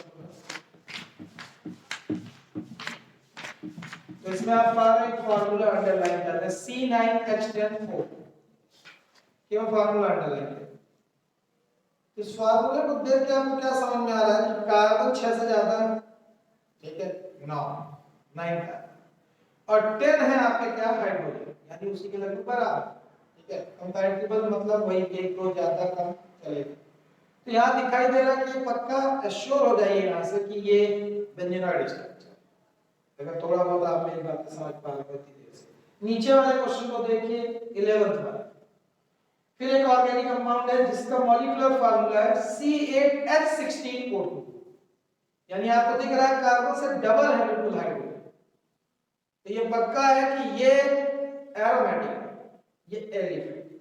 इन दोनों को अंतर समझिए कि जब आपको कंपैरेटिबल नंबर नियरली सेम दिखे कार्बन हाइड्रोजन और 6 से ज्यादा हो, तो इसका मतलब बेंजीनॉइड स्ट्रक्चर है, एरोमेटिक है, यानी बेंजीन उसमें है। और अगर आपको केवल फार्मूले में कार्बन हाइड्रोजन से ही पहचान लेना है कि वो डबल है, इसका मतलब एलिफेटिक है। फिर हम ऑक्सीजन के साथ रहने पे क्या होगा, कितने तरीके कंपाउंड हो सकते हैं, 4 में से हम फार्मूला देते हैं अभी दे दिया, जिसको अभी से याद रखिए। उसी के नीचे अब वो हो गया 2 क्वेश्चन, एक और मिलेगा आपको 19 नंबर क्वेश्चन जिसमें 11 का एक पार्ट है, जिसे आपको मैं शायद रिवाइज ना कर पाऊं, इसलिए कह रहा हूं कि आप थोड़ा याद करिए। इंपीरिकल फार्मूला था ये, एक टॉपिक था पहले ही चैप्टर, इंपीरिकल फार्मूला बनाना, मॉलिक्यूलर फार्मूला बनाना, ये आपको आना चाहिए। जिनका ना है तो बता देना, तो मैं आकर समझाऊंगा, लेकिन अगर जिनसे आता है तो आज ही इसका इंपीरिकल फार्मूला निकालें, ठीक है। 12.19 के आंसर में कह रहा हूं, या तो देख के आप सॉल्व करो या तो खुद से बन जाए तो बेहतर होगा, कि उसमें परसेंटेज दिए रहते थे, एटॉमिक मास से डिवाइड करते थे, जो नंबर्स आते थे उनमें से लोवेस्ट नंबर से सबको डिवाइड करने पे नंबर ऑफ एटम्स आ जाते थे। ऐसी कोई टेक्निक थी, याद आएगा आपको, रफ पढ़ाइएगा या तो फिर पिछले साल की था, ठीक है। तो इससे फार्मूला जब बनाएंगे बच्चों, तो मैं फार्मूला बता ही दे रहा हूं पहले से, C5H10O बनता है, मतलब जो भी बने आपको ये देखना है कार्बन के बराबर हाइड्रोजन, कार्बन से डबल, डबल से 2 ज्यादा 1 कम, तो C5 अगर बन रहा है तो पक्का ये कि बेंजीन तो नहीं बनने वाला। तो यही से आपको समझ में आता है कि ये इफेक्ट, ठीक है। तो ऐसे ही आपको अगले चैप्टर में भी, एमीन्स वाले चैप्टर में जब लास्ट में जाओगे, एमीन्स के लास्ट में जब एक्सरसाइज, एमीन्स चैप्टर के एक्सरसाइज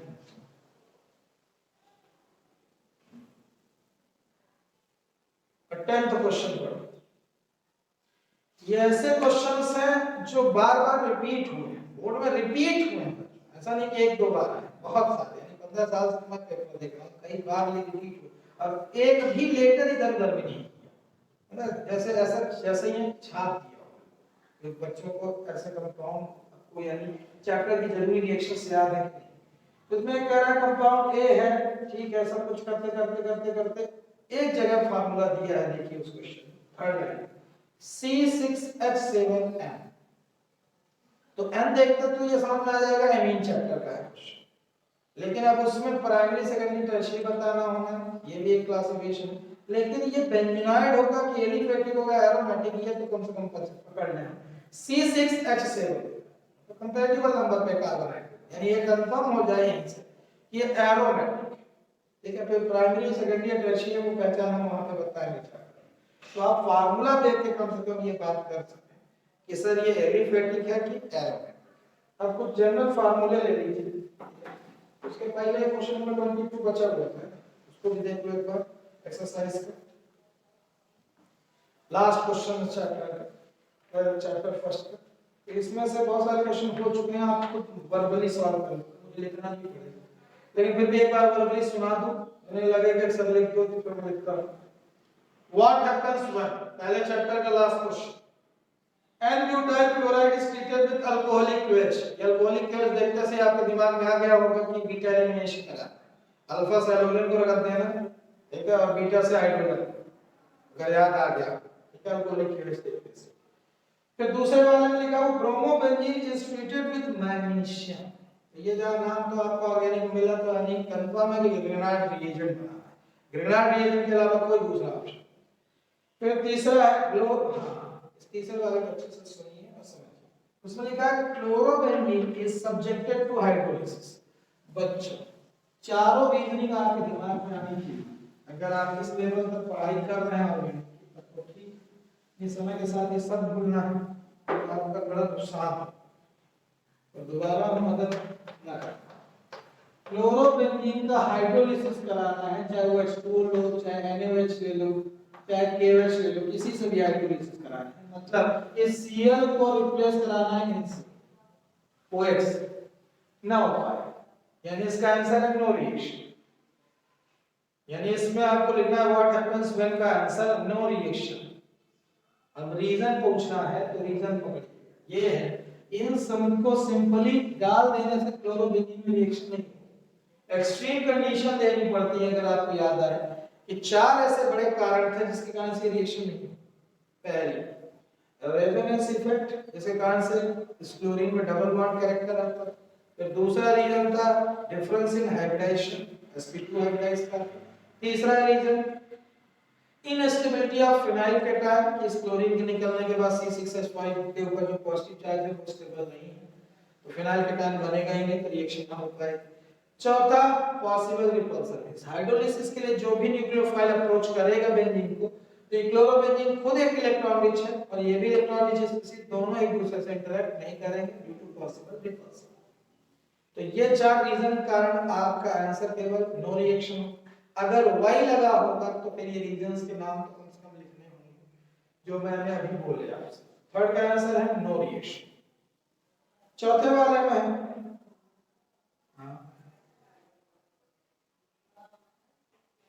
नितिन आप बोल रहे हैं, इसके पहले उस क्लास को लिए हैं जहां पे ये रीजनिंग चल रही थी।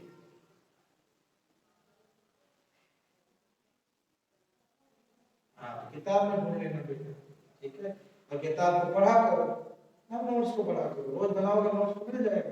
हमें फुर्सत हम 4 बार यही करेंगे, ना हो पाए। क्लोरोबेंजीन के बाद वाला चौथा question, ethyl chloride is treated with aqueous KH. जहां एक्वस केएच दिखता है तो वहां क्या करना है आपको, सब्स्टिट्यूशन। अगर आप नहीं रिएक्शन बना रहे हैं तो कम से कम ये की पॉइंट्स लिखे रहिए जो मैं बोल रहा हूं, ठीक है। तो ब्रैकेट में आपने वहां पे लिख दिया सब्स्टिट्यूशन, ठीक है। सबसे पहले वाले में एलिमिनेशन, दूसरे वाले में ग्रेनाड रिएजेंट, तीसरे वाले में नो रिएक्शन और चौथे वाले में आपने लिख दिया सब्स्टिट्यूशन। पांचवा, methyl bromide is treated with sodium in the presence of dry ether. ये है वुड्स रिएक्शन। जहां सोडियम मेटल दिखी और ड्राई ईथर दिख गया तो आप आंख मूंद के विश्वास कर सकते हैं कि कौन सी रिएक्शन है, वुड्स रिएक्शन। लास्ट है methyl chloride is treated with calcium. Cyanide दिखा, बस हैलोजन को आपको ढूंढ के भगाना है, तो साइनाइड दिख ही रहा और उसको निकाल देना है, ठीक है। तो जनरल फार्मूले में लिख दे रहा हूं, उसके बाद सब्स्टिट्यूशन होगा लास्ट वाले में, ठीक है। इस तरह से आपका पहला चैप्टर खत्म होता है।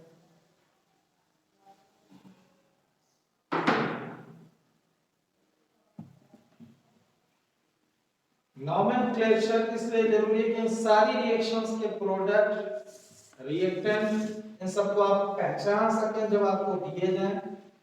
कोई भी रिएक्शन बनाने के लिए दी जाए तो उसमें जो भी नाम दिए जाए वो आपको पता होना चाहिए, ठीक है। तो जनरल फार्मूले इसलिए कि ये कि पेपर में जब ये क्वेश्चन आएंगे तो फार्मूले से दे दिए जाएंगे, तो पहले तो हम ये प्रेडिक्ट कर लें कि कंपाउंड कौन सा, ठीक है। तो जब आप चैप्टर पढ़ रहे हैं अल्कोहल, फिनॉल और ईथर, ठीक है, अगला यही जो चैप्टर स्टार्ट हो, तो अल्कोहल और ईथर दोनों बच्चों फंक्शनल ग्रुप आइसोमर्स, दोनों ही फंक्शनल ग्रुप आइसोमर्स होते हैं। दोनों के जनरल फार्मूले आपको याद है, ROR और ROH। ये अल्कोहल हो गया, वो ईथर हो गया, सब फिनॉल नहीं है, एरोमेटिक है, पहचान लोगे अलग कर दो। इन दोनों के जनरल फार्मूले एक जैसे होते हैं, तो आप कंफ्यूज होंगे, इसलिए पहले से ही बता दें। जब आपको कार्बन और डबल से तो ज्यादा हाइड्रोजन दिखे, एक ऑक्सीजन, तो वो एक ऑक्सीजन होने पे अपने पास 4 ऑप्शन हो सकते हैं। सर ये अल्कोहल भी हो सकता है, ईथर भी हो सकता है, एल्डिहाइड भी हो सकता है, कीटोन भी हो सकता है। ये ऑक्सीजन आपको ना तरीका नहीं बता पाएगा कि मैं किस में हूं, तो ऑक्सीजन को रहने दें। उसके अलावा पहचान समझें कि जितने कार्बन हो उसके डबल से तो ज्यादा, यानी एल्केन वाला जो फार्मूला आपने पढ़ा था जनरल फार्मूला। तो जैसे एग्जांपल ले लूं कि अगर मैं 4 कार्बन लेता हूं, से डबल किया, 8 में 2 और जोड़ दिया तो 10। अब इससे मुझे आइसोमर्स बनाने तो अल्कोहल और ईथर दोनों बना सकते हैं। जैसे अल्कोहल बनाना तो 4 कार्बन सीधे सीधे जोड़ दिए, फिर OH, ऐसे ढेर सारे और आइसोमर्स बन सकते हैं, लेकिन अपन केवल एक एक बना लें कि ये ब्यूटेन 1 वाला, फिर ब्यूटेन 2 और ब्यूटेन बाद पहले एक अल्कोहल बना लिया। अब ईथर किसी से बनाना है, एक कार्बन 2 कार्बन, फिर ऑक्सीजन डाला, फिर 2 कार्बन। अब आप बैलेंस करें, अब गिने दोनों के फार्मूले में कार्बन के नंबर, कार्बन आपको 4 दिख रहा है दोनों, फिर हाइड्रोजन अगर गिनोगे तो 10 ही 10 मिलेंगे दोनों, और ऑक्सीजन एक एक मिलेगा। तो ये जनरल फार्मूला दोनों को रिप्रेजेंट कर रहा है, ये वाला। ठीक है, ये फार्मूला इन दोनों को रिप्रेजेंट कर रहा है। इनके नॉमेनक्लेचर आप कर चुके हैं, ये इथॉक्सी ईथेन या डाइइथाइल ईथर, कॉमन नेम बताओ चैप्टर में पढ़ेंगे। तो ये अगर आप देख रहे हैं कि दोनों के जनरल फार्मूले सेम है और आपको दिखाई क्या दे रहा है कि एक ही फार्मूले से बन रहा है, तो ये फंक्शनल ग्रुप आइसोमर्स है। तो एक फार्मूला देने से आप कंफ्यूज हो सकते हैं, लेकिन अगर ये चीज याद रहेगी तो कभी कंफ्यूज नहीं होंगे। वो या तो अल्कोहल हो सकता है या तो ईथर। फिर आगे के स्टेप्स बताएंगे कि ये रिएक्शन कर रहा है, तो कुछ जगहों पे ये डिस्टिंग्विश होते हैं कि जो अल्कोहल ही करेगा या तो फिर ईथर ही करेगा, दोनों नहीं करेंगे। ठीक है, जैसे लुकास टेस्ट अगर कराना है आपको, लुकास टेस्ट केवल अल्कोहल करेगा, आपको ईथर नहीं करेगा। विलियमसन ईथर सिंथेसिस ये बनेगा, तो HI से रिएक्शन अगर करानी है तो आपको प्रोडक्ट क्या बनेगा, तो दोनों के अलग अलग कुल मिलाकर डिस्टिंग्विश होंगे अलग अलग। अभी ये लिख लीजिएगा, स्क्रीनशॉट अगर ले रहे हो ठीक है, गेट कर लें साथ ही ले लें। अब एल्डिहाइड और कीटोन का ले लूं फार्मूले, दोनों के जनरल फार्मूले याद रखिएगा एल्डिहाइड्स और कीटोन्स के। CnH2n यार इस बार कार्बन से जस्ट डबल, ठीक है, हाइड्रोजन होंगे, उसमें दो ज्यादा होते हैं, इसमें केवल डबल होंगे, जैसे C4H8O। इन दोनों फार्मूले को अगर